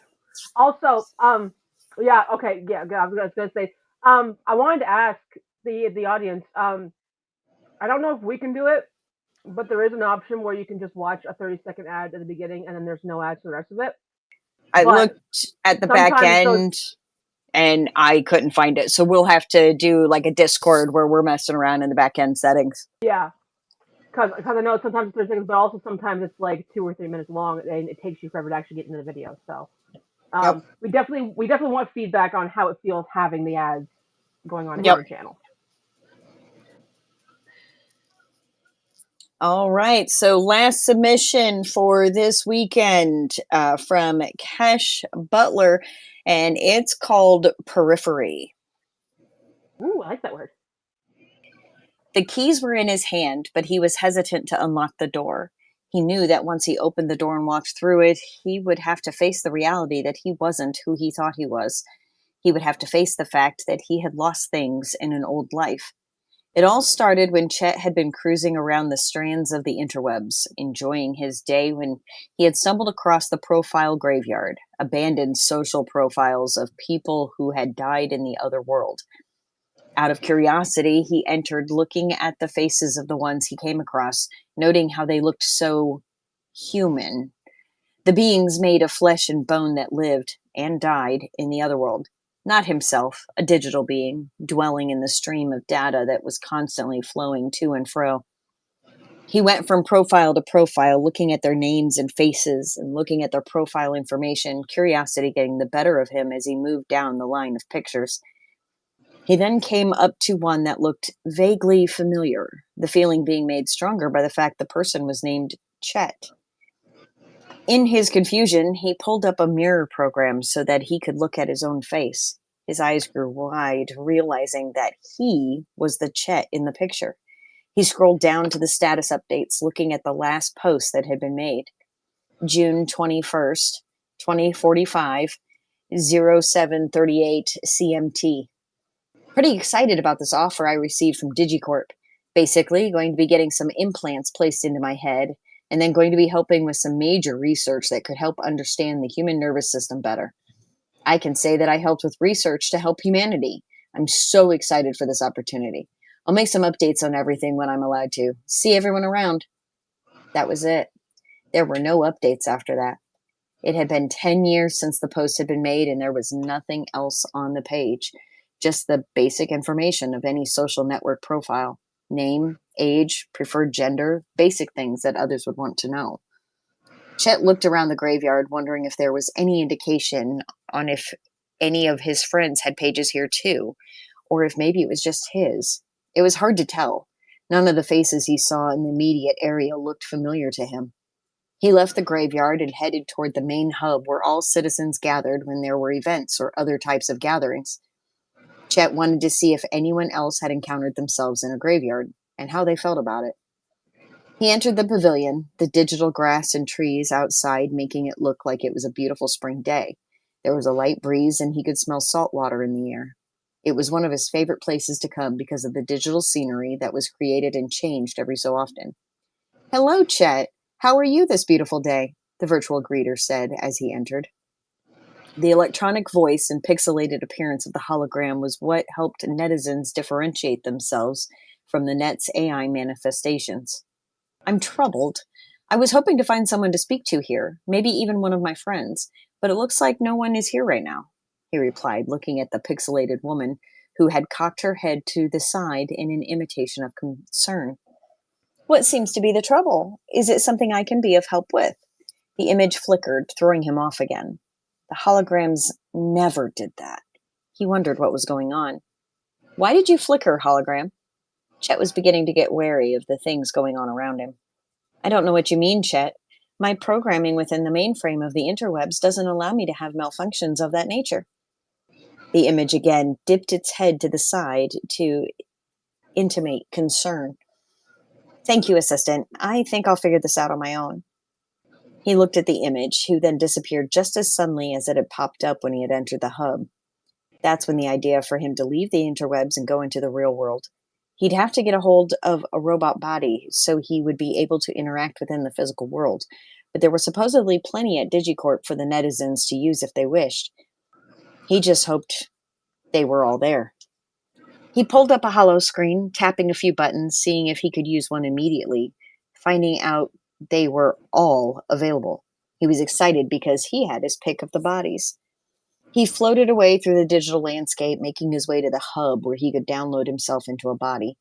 Once he got there, he found that a firewall was in place, preventing him from going any further. Its presence threw him off. Chet touched the wall, recoiling back when it made his hand hurt.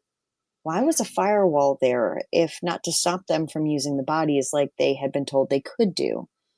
He floated back a little, trying to figure out if there were any holes in the code of the wall, trying to figure out how he could get it to come down. He found a single pixel that was missing, which was all Chet needed to figure out how to bring it down. He placed a finger in the hole, touching the cooler part of the firewall, immediately realizing that it had been thrown up very hastily over 6 years before and hadn't been updated or had maintenance performed on it ever. This would be an easy task of just chipping away at it till it fell apart on its own. Whoever had set it up didn't do a good job of keeping anyone in or out. After a few minutes, Chet was able to get enough of the pixels out that the wall began to fall, allowing him to continue on into the hub and toward the outside world. Once he was in the hub, he looked around, noticing that the entire place was dark, making him wonder what was happening. Chet found the button that lit up the room, the blue lights filling the space with an eerie glow.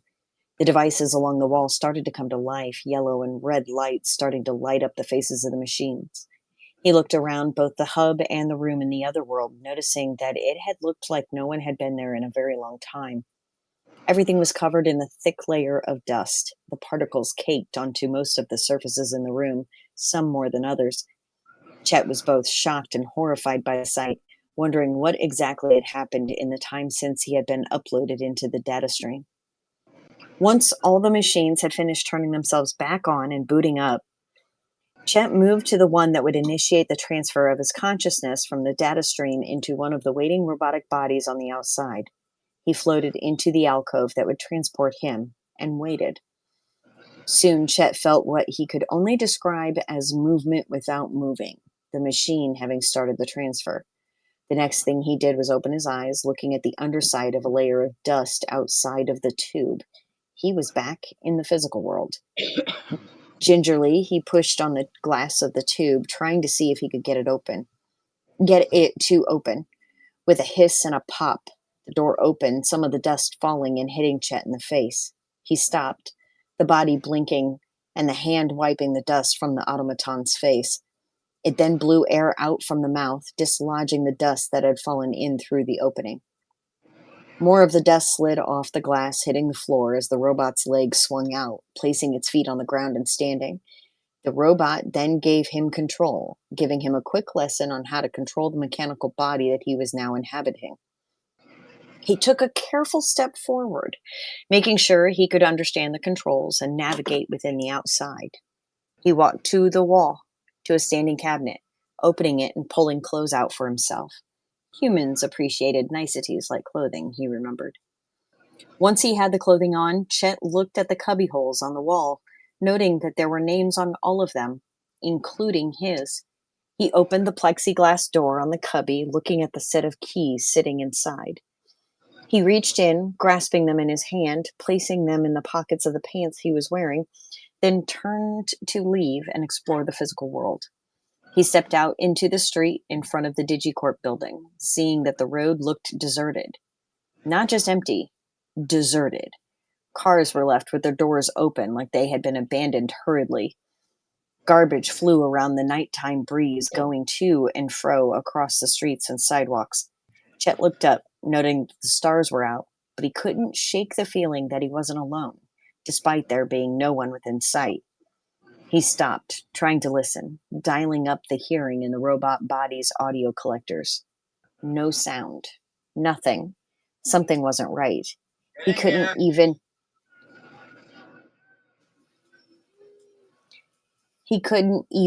hear. I lost my place.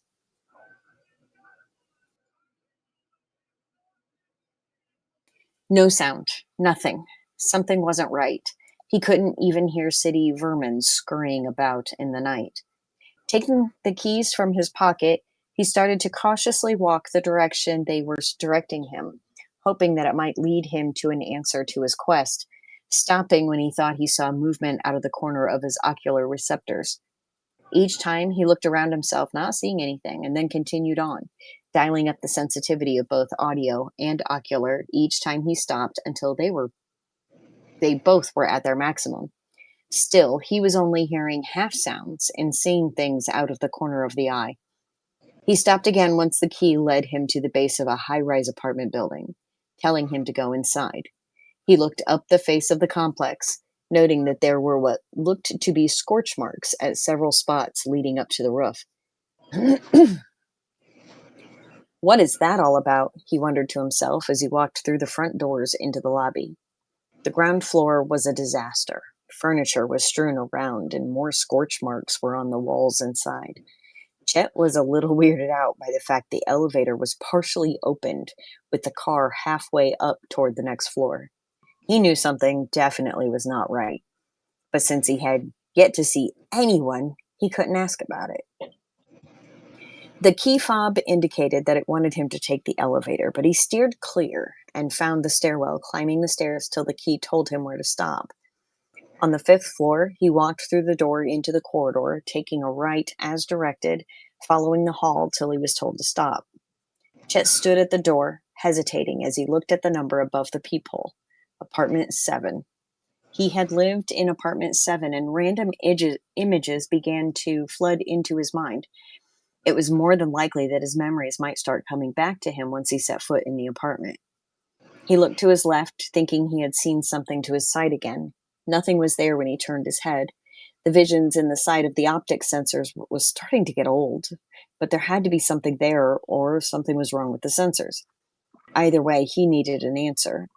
The key slid into the lock, the familiar series of clicks from the mechanism conforming to the ridges along the slim piece of metal.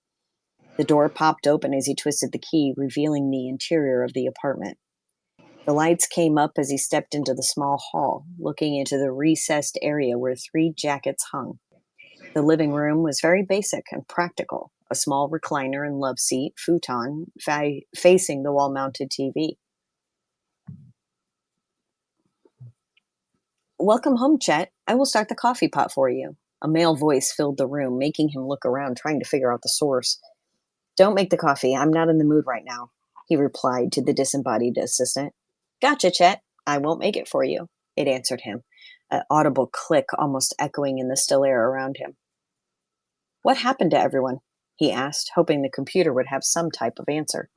I don't know what you mean, the computer flatly replied, no indication if it actually knew or not. Something fell off the shelf behind him, making him turn abruptly to see what was making the noise. All he saw was one of the books that had been on the shelf was now on the floor. Again, he saw something in his periphery, frustrating him when he turned to try and look at whatever he kept just missing when he turned. If he was still biological, he would have probably been startled and anxious, but as it was, he wasn't feeling much of either, given he still had them. He looked back toward the living room, walking toward the recliner and placing his hand on the back of the chair, looking down and for his cat. Then he remembered. He had given the cat to someone to care for since he was going digital. A glass fell in the kitchen as a cabinet slammed shut. Chet quickly crossed over to the entryway to the room, looking in and seeing something. And this time, it wasn't to his side, but right in front of him. And he was horrified. Whatever it was looked like something from a nightmare. Its large, bug-like head and spindly arms and legs attached to a body that covered in wart-like protuberances with hair like tendrils coming out of them, each one seeming to move independently of the being that they were seemingly fixed to. He doesn't like bugs. As we found out last night when I wrote about one. Chet knew he should be terrified, but wasn't sure if the lack of fear was from not being fully human anymore, or not knowing if the creature actually meant him harm or not. Hi, can I help you? Chet spoke to the creature, flipping the palms of his hands upwards to show that he had nothing in his hands.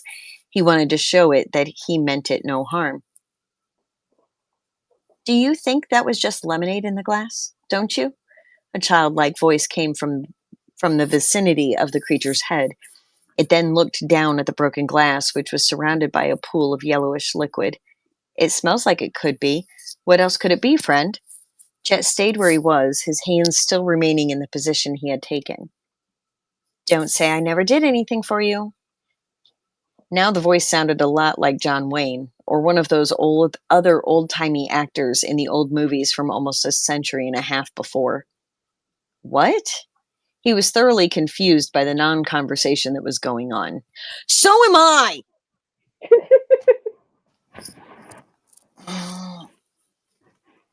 He's a bug. It's a bug.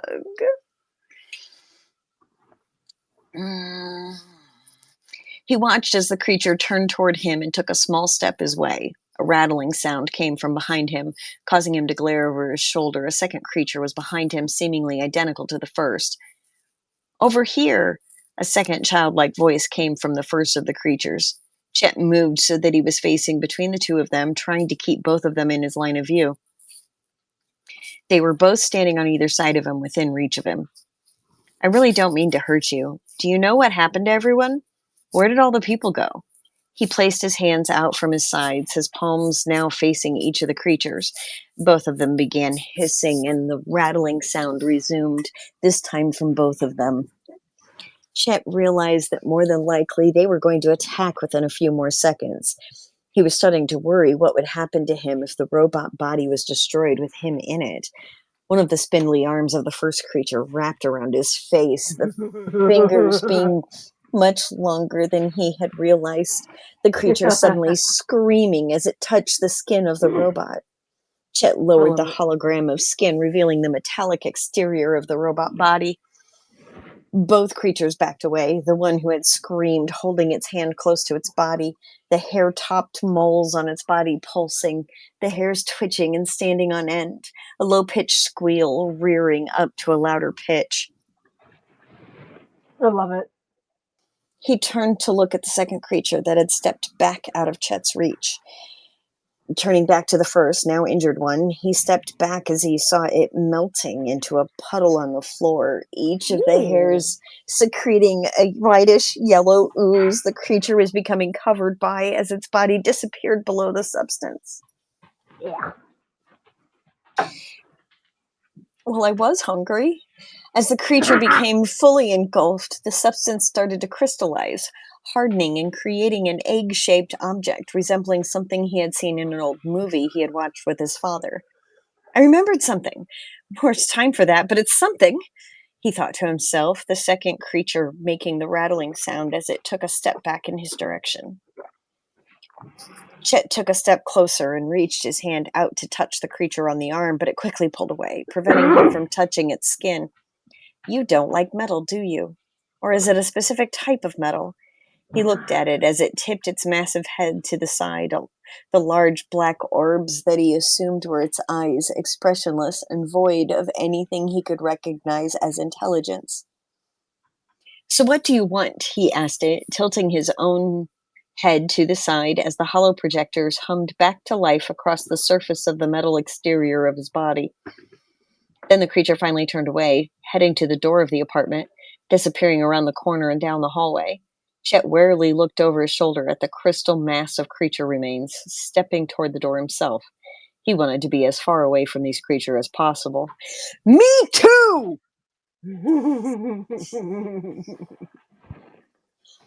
As quickly as he could, he ran down the stairs of the building and out the lobby door to the street.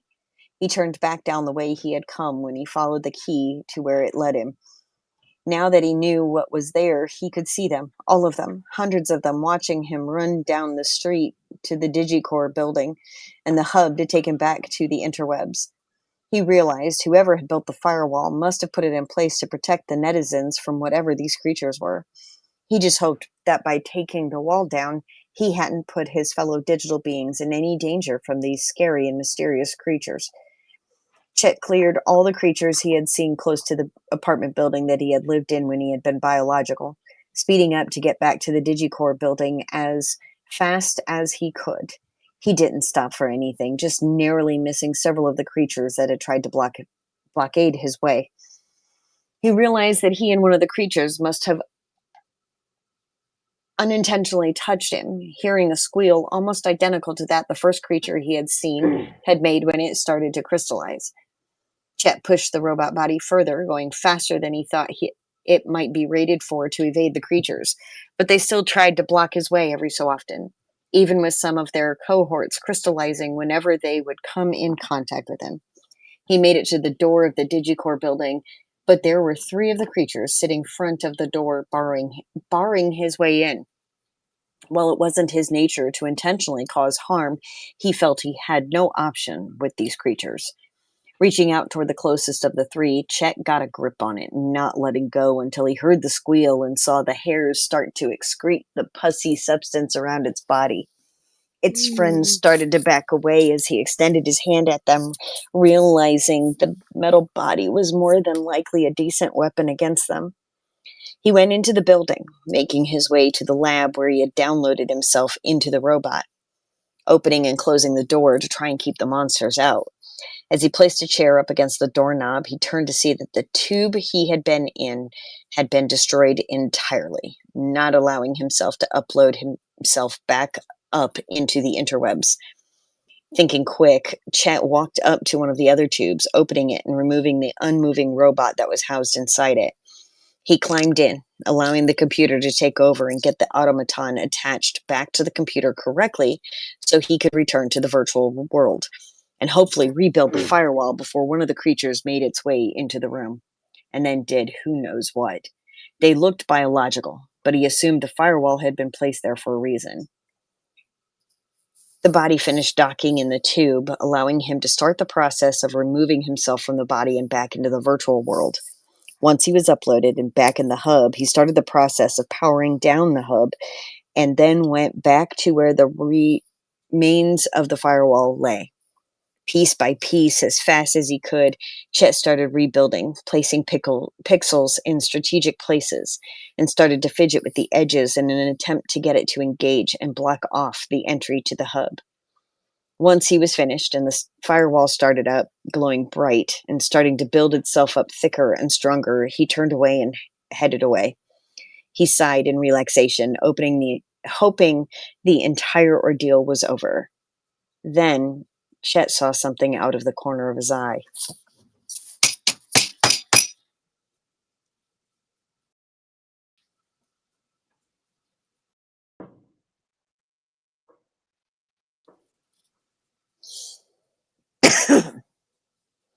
Wait, is that where it ends? Mm-hmm. God damn it.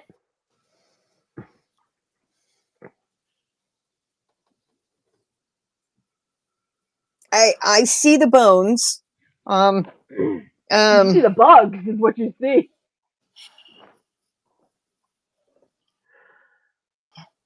Oh, Well, but Tess, what a place to stop. What a place to stop. Yeah,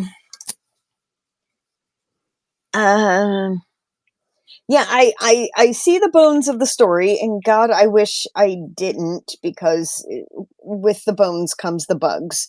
Yep. But, and they're rough drafts, right? Kesh was with me and Julie and Patrick in Green Bay, and, we had to get back to work and all those other things, so we kind of were rushing. My submission never got done because one of my other stories just kind of said, you need to fix this timeline, bish. So that's what I've been doing the last 3 days, is fixing timeline and something else. But I see the bones. We're always doing rough drafts, and there's obviously parts in all of our works that could use some fine tuning, repetition taken out. But I love you, bestie. Also, I know it's a very serious story, it's a very creepy story, it's a very unsettling story. I get that. The fact that his name is Chet genuinely prevented me from getting too terrified, purely because every time I hear the name Chet, my brain immediately goes, "This is Chet You Betcha" from Fairly Odd Parents. See, I have a stuffy named Chet that I have had since 1982. Nice. And he's a cheetah. His little plastic whiskers are gone because I chewed them off. Yeah. And somehow his eyes are missing. I don't know what feline terrorist tore the eyes off or what happened to them. But yeah, yeah, It was fascinating. it was Confusing. fascinating. Confusing, but it was fascinating. Fascinating.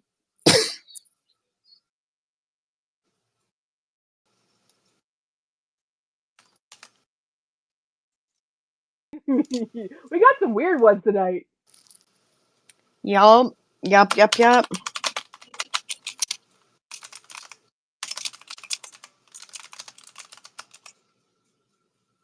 Well, yeah, no, Chad is. It's Chad. And I apologize to anyone who's got that name. I've got a cousin named Chad who does not live up to the reputation whatsoever. He's a great guy, but unfortunately, that name comes with connotations. And in 5 minutes, we have an ad.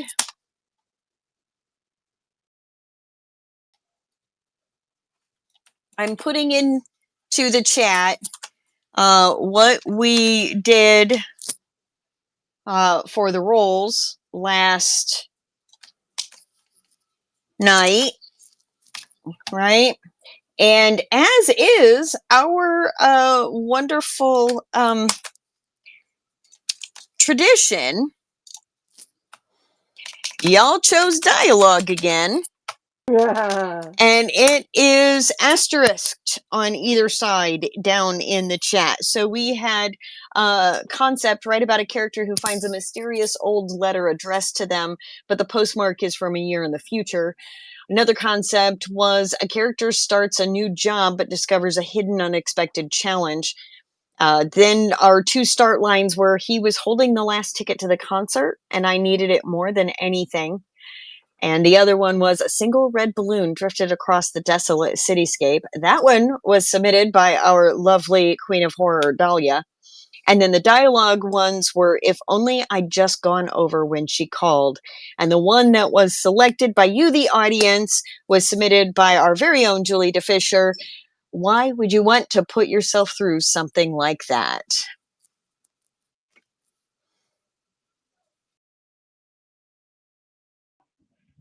Hey, there we go. Cybersecurity.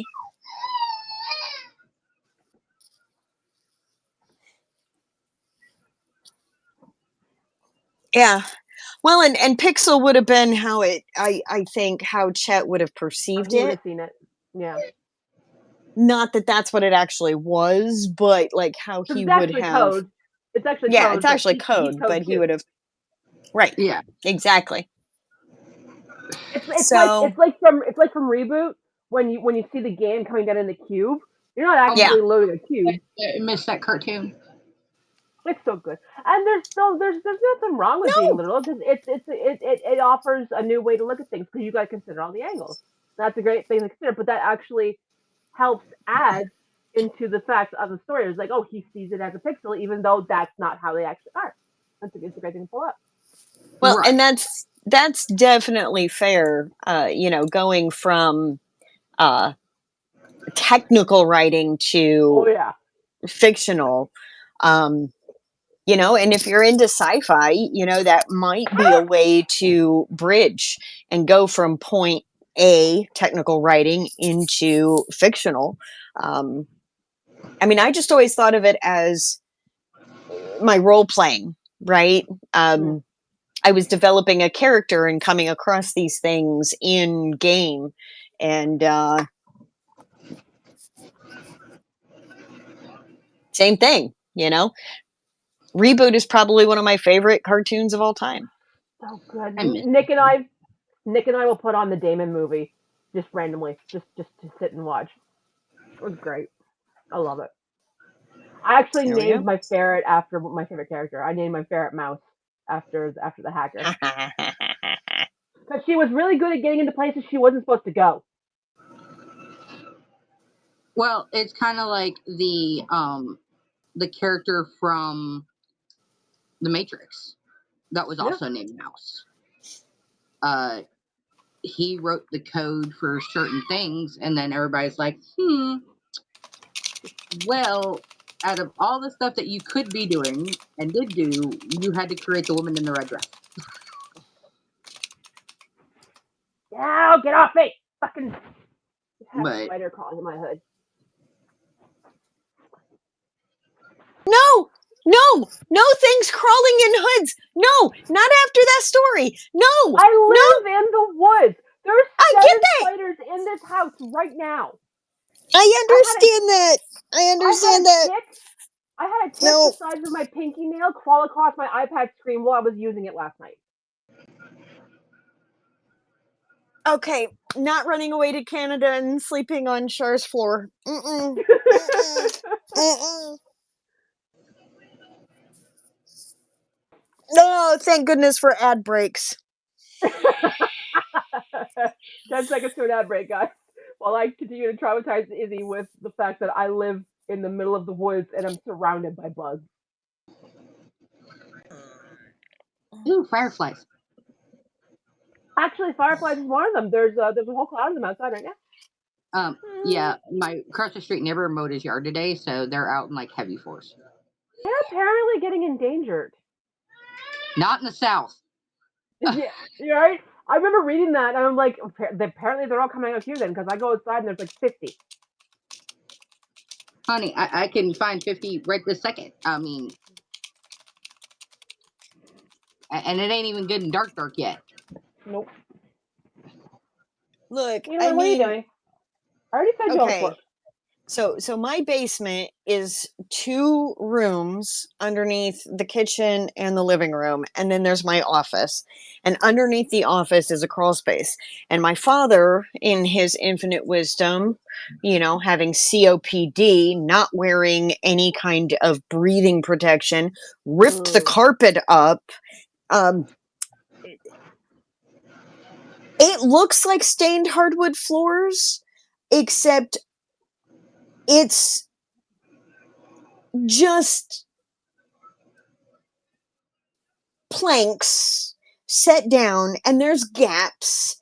And in that crawl space, I can look through when the sun's coming in off the west side, and I can see all the cobwebs. Okay? And there's a hole over there by my day job work desk. There's a hole. I can see the sunlight coming through from the basement window up through, and I know those spiders can come up. And I've got other house bugs that always are in the house. I hate it, and I live a mile and a half from downtown in a very large city. And yet, I live in a farmhouse. So, if I don't see them and I don't look at them, they are not there. I mean, like, as people can see from my exposed insulation, I live in a literal cabin in the middle of the woods. Yes. I know.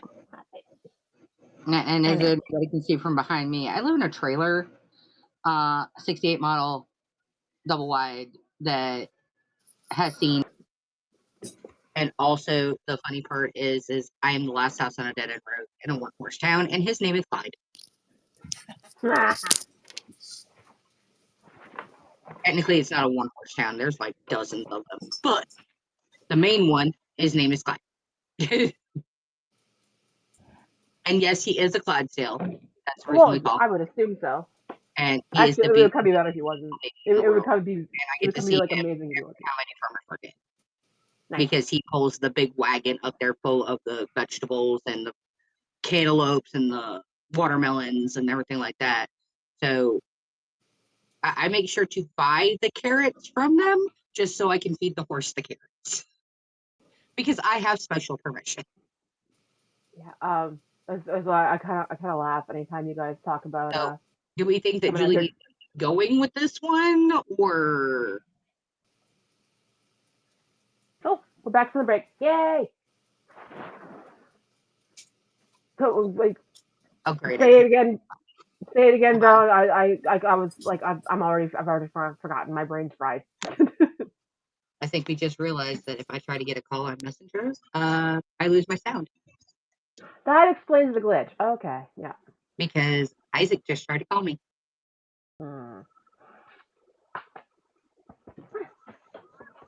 Oh, hi, baby. Let me see if I can fix. Hi, baby. Oh, my baby. Okay. My baby. My baby. Let's see if that worked. My baby. Can you guys hear me okay? Yes, I can hear you. Okay. Chat, can you hear me okay? Yeah, that's the question. Can chat hear? Yay. Hello, baby. Hello, baby. Can chat hear us?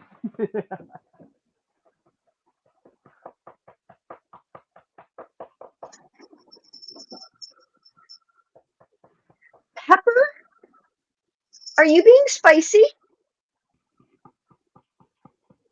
I mean, Spicy she's pepper. named. Do not. I was gonna say she's named Pepper. Hey, I didn't name her. She came with that name. And she apparently lives up to it. I was going to add doctor to the beginning of it. Okay? Because we all know that Izzy loves some Yeah. Dr. Pepper. However, she has decided that no, her name is Spicy Pepper. Occasionally she becomes Sweet Pepper. She's a jalapeno. But she's a jalapeno. Every now and then she's a bell, but she's mostly jalapeno. And she's also a voidling. So there are 3 types of voidlings in this world. There's the dumb nothing between the ears. They literally are a void. And then there's the mysterious ones that are like, do you see me? I don't think you see me. Are you sure you see me? I don't think you'll see me. And then there's the vicious, malicious ones like Spicy Pepper.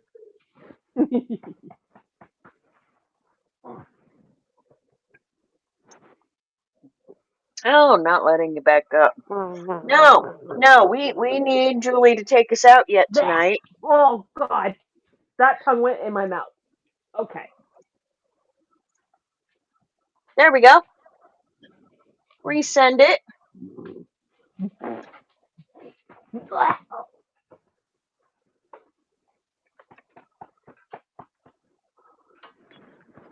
Getting ready.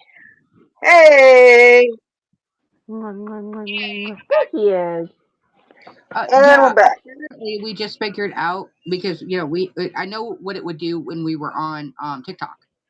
Yeah. Right. Try to call me through Messenger, it would kill my volume. I couldn't hear anybody. Well, we just figured out that Twitch is the same way. I mean, it makes sense. You're using your audio and your camera. Right. And even though I didn't accept the call, it still messed me up. Are you playing with the lights on your keyboard again? Maybe. Evelyn, I can't see. Evelyn, I can't see. Thank you. So I was asking Shar while you were trying to figure out your sound and playing with the spicy pepper. Do we think that Julie should continue with this one? I think Julie needs to finish Destined for More before she takes on any more stories, or she's going to end up in my boat where you have 30 works in progress going at once. I mean, this is also accurate. I am a couple of chapters ahead. That being said, the story should definitely be added to the list, if that's what you're wondering. Yes. Maybe not the front of the list, but added to the list. See, the problem is you're giving. I mean, it's a problem, but also not a problem. You are giving these other characters attention, so they're taking it. Well, but if I don't give them attention, they won't let the ones that I need to talk to forward, so I can. In there. Yes, but somebody needs to finish the rewrite of Destined for More and going back through and editing, which doesn't really require hearing fresh voices. No, but it does require me to channel said voices to make sure that I've got the voice right. This is true. Show me Puppy love. wants. I'm Puppy trying wants to see, all I'm of it. trying to see the camera. I don't care if you're in it. Just let me see the camera, dude. Okay. Yep. Right. So as we are aware, this coming Saturday, do we want to try changing it to an hour early? I mean, we can put it out in all the places because I would like that. yeah. So 8 p.m. That does mean that I have to go back in and change some graphics, but that's okay. Let's go an hour earlier because this late at night is also tearing me up. Time from when the show originally started, we did it at 7 my time, 8 your time. Right, and I would always be late. I would like to be able to stay to the end of the show. I would like to be able to stick around for the voting. Yes, we need all the people to stick around for the votes because quite literally we need the votes. It's no fun when it's just the usual people voting because it's like we need a fresh perspective. That's why we jump platforms. That's why we're over here, is so we can get a fresh perspective. We can grow and do the damn thing. Absolutely. I got on my personal account a couple of follow backs and new people to follow and authors that like book talk / author talk is not the only book sphere out there. We were led to believe that if you couldn't do long form content, you had no place on YouTube, and TikTok was the place to be. Apparently, there is a very thriving and growing book writing, reading community here on Twitch. So I'm looking forward to seeing who else we get to know and communicate with. Eventually, we will get to the point where we are able to rate other people and introduce you folks to way more authors, writers, readers, other people who can, maybe give advice along your journey more so than what we do. Because a rising tide lifts all ships. We're all in this together. And it's about a community and not gatekeeping information. Because that's what the big trad publishers do, is gatekeep. And we ain't doing that. Nope. Well, that, and when I started the show almost a year and a half ago, we're a year and a half in on the Hold My Pen Promptcast, which originally started as the weekly writing challenge. Yep. I wanted to be able to inspire other people to just pick up the pen, just pick up or sit at the computer, write it out. And it didn't matter if you had 5 minutes, 10 minutes, 45 minutes a week or a day to go for it. It was literally being able to sit down, throw something together, and put it in front of people and see what the hell happened from there. And it's been my greatest joy watching certain people like Dahlia, like Trisha, like Kesh come out of their proverbial shell and submit and get the feedback and put everything out there. And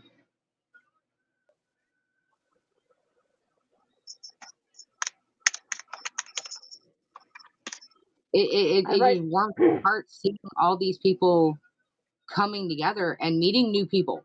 I mean, hell, we were just at an event that some people knew who the hell we were because of the Hold My Pen Promptcast.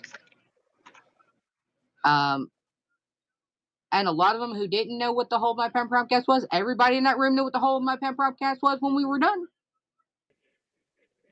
Mm-hmm. I right clicked on the writing tag, and there's quite a few people who are streaming right now who are writing. I think once we're eventually done, we should raid one of them. Do we know how to do that? There should be in the actual Hold My Pen Promptcast profile, there should be a raid button. Hold on a second, let me look. I don't know if I'm a mod, so I don't know if I can I'm a mod too, and I can't find it, so I think it might strictly be the actual Hold My Pen. It says it's in the Stream Manager section of the Creator dashboard. But you can also find it in the Quick Actions area or by using /raid. It's literally a command you can put right in the chat. Oh, so we gotta find somebody to raid. When we're done, but yeah. Yeah. I like Coffee Quills. They've got 22 viewers. But then there's someone down here. I kind of want to raid someone with less viewers. I'm hearing a purring right now.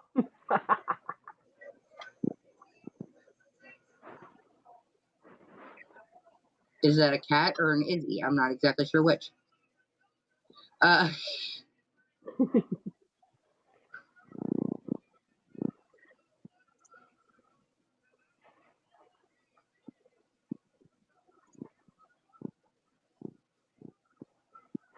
There, Yeah, there it is. Okay.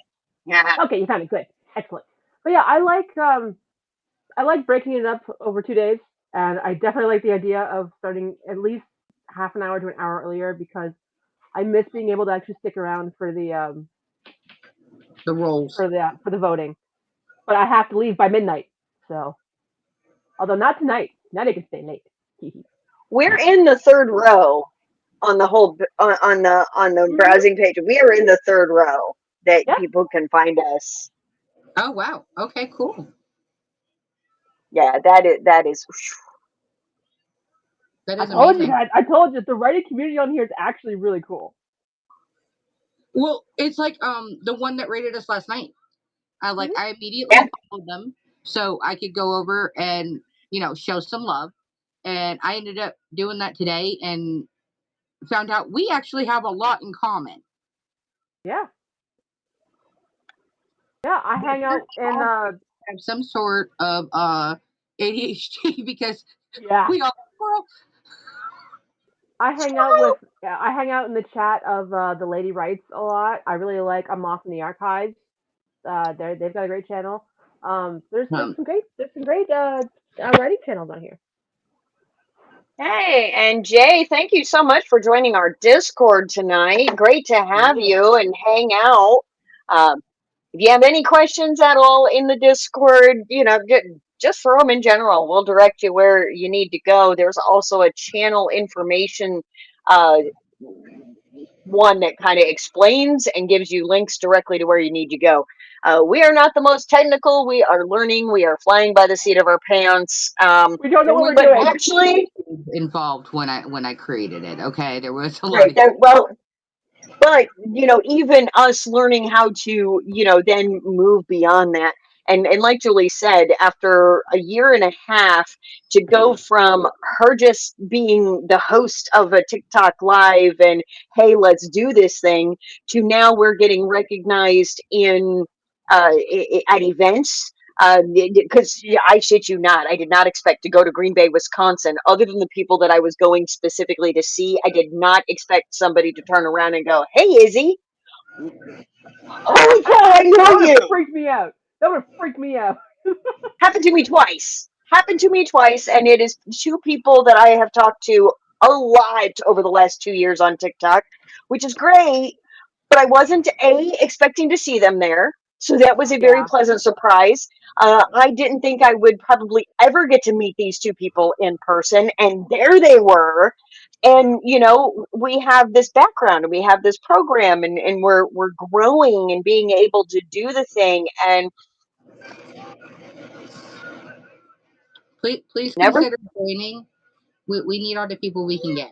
yeah, We need to fiddle around with the channel redeems.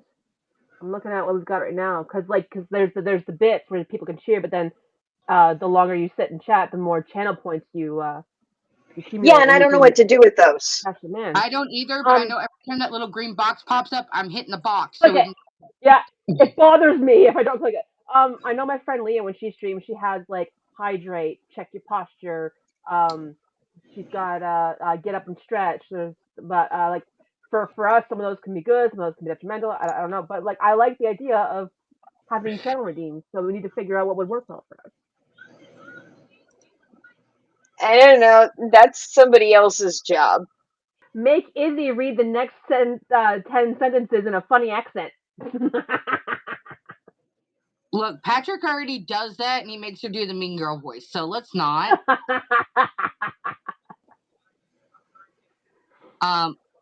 that's How also about we need to I'll have a kiss powwow Izzy's about ass. and get discussed, because now that Yeah. we have options to get all this other stuff done. Yeah, because we can do it now. Yeah, we need to have a little bit of a powwow later. We'll get Yes, together we do. and try to figure out what the best timing is for everybody. I mean, I'm not gonna lie. I'm a little overwhelmed, getting a little overwhelmed. I'm running 2 different computers right now. I'm running 2 different computers plus this. Plus, last night after we got off, I updated the newsletter, the Discord, the things. So I'm leaving the graphics and the bits and the other stuff and the learning of things to other people to tell me what to do. Yeah. Sticker unlocks. That's interesting. Sticker unlocks. I can. Oh, That yes. sounds interesting. Do we Yeah, have a because I'm French not toast sticker too over sure. here already, or no? Do we have a what?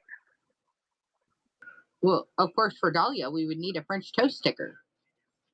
I've already made some emotes. Yeah, already has made a bunch of stuff. We were just waiting for affiliate to be able to upload them and do that kind of stuff. So now we've made affiliate, which hopefully means that we can recoup some of the funds that we've already dumped into building it and whatnot, aka putting money towards the next year's worth of newsletter stuff and yeah, all those fun things. Now,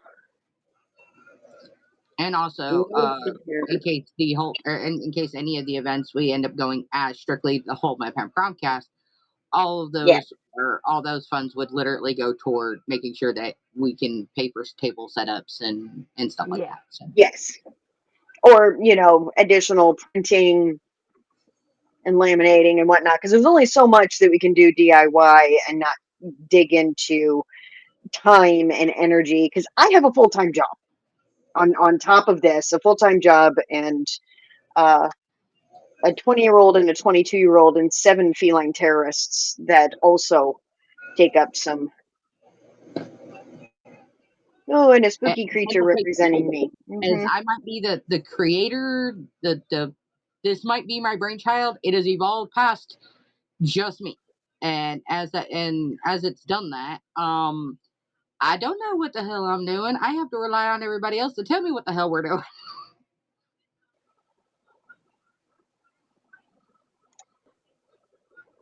Oh, by the way, Cash, I'm looking styling it. Yes.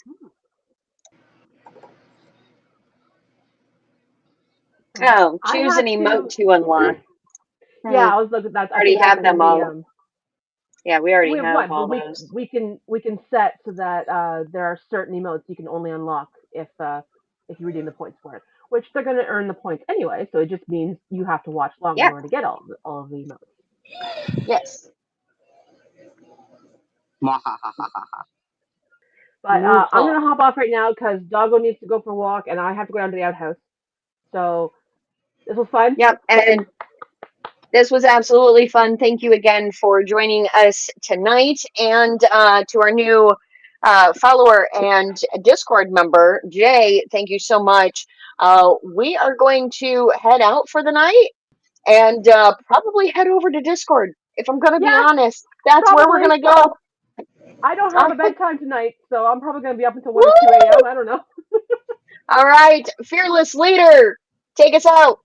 All right, everybody, thank you so much for being here tonight. Remember to watch your emails for the newsletter. It already went out, but if you contact us inside of the Discord, you will get the newsletter sent directly to you or forwarded to you at this particular time. Please contact us. Do not put your email in any of the chats because that is a safety measure. But also have a great week. And remember, be brave, be bold, but always stay humble. And we will see you again on Saturday night. Peace.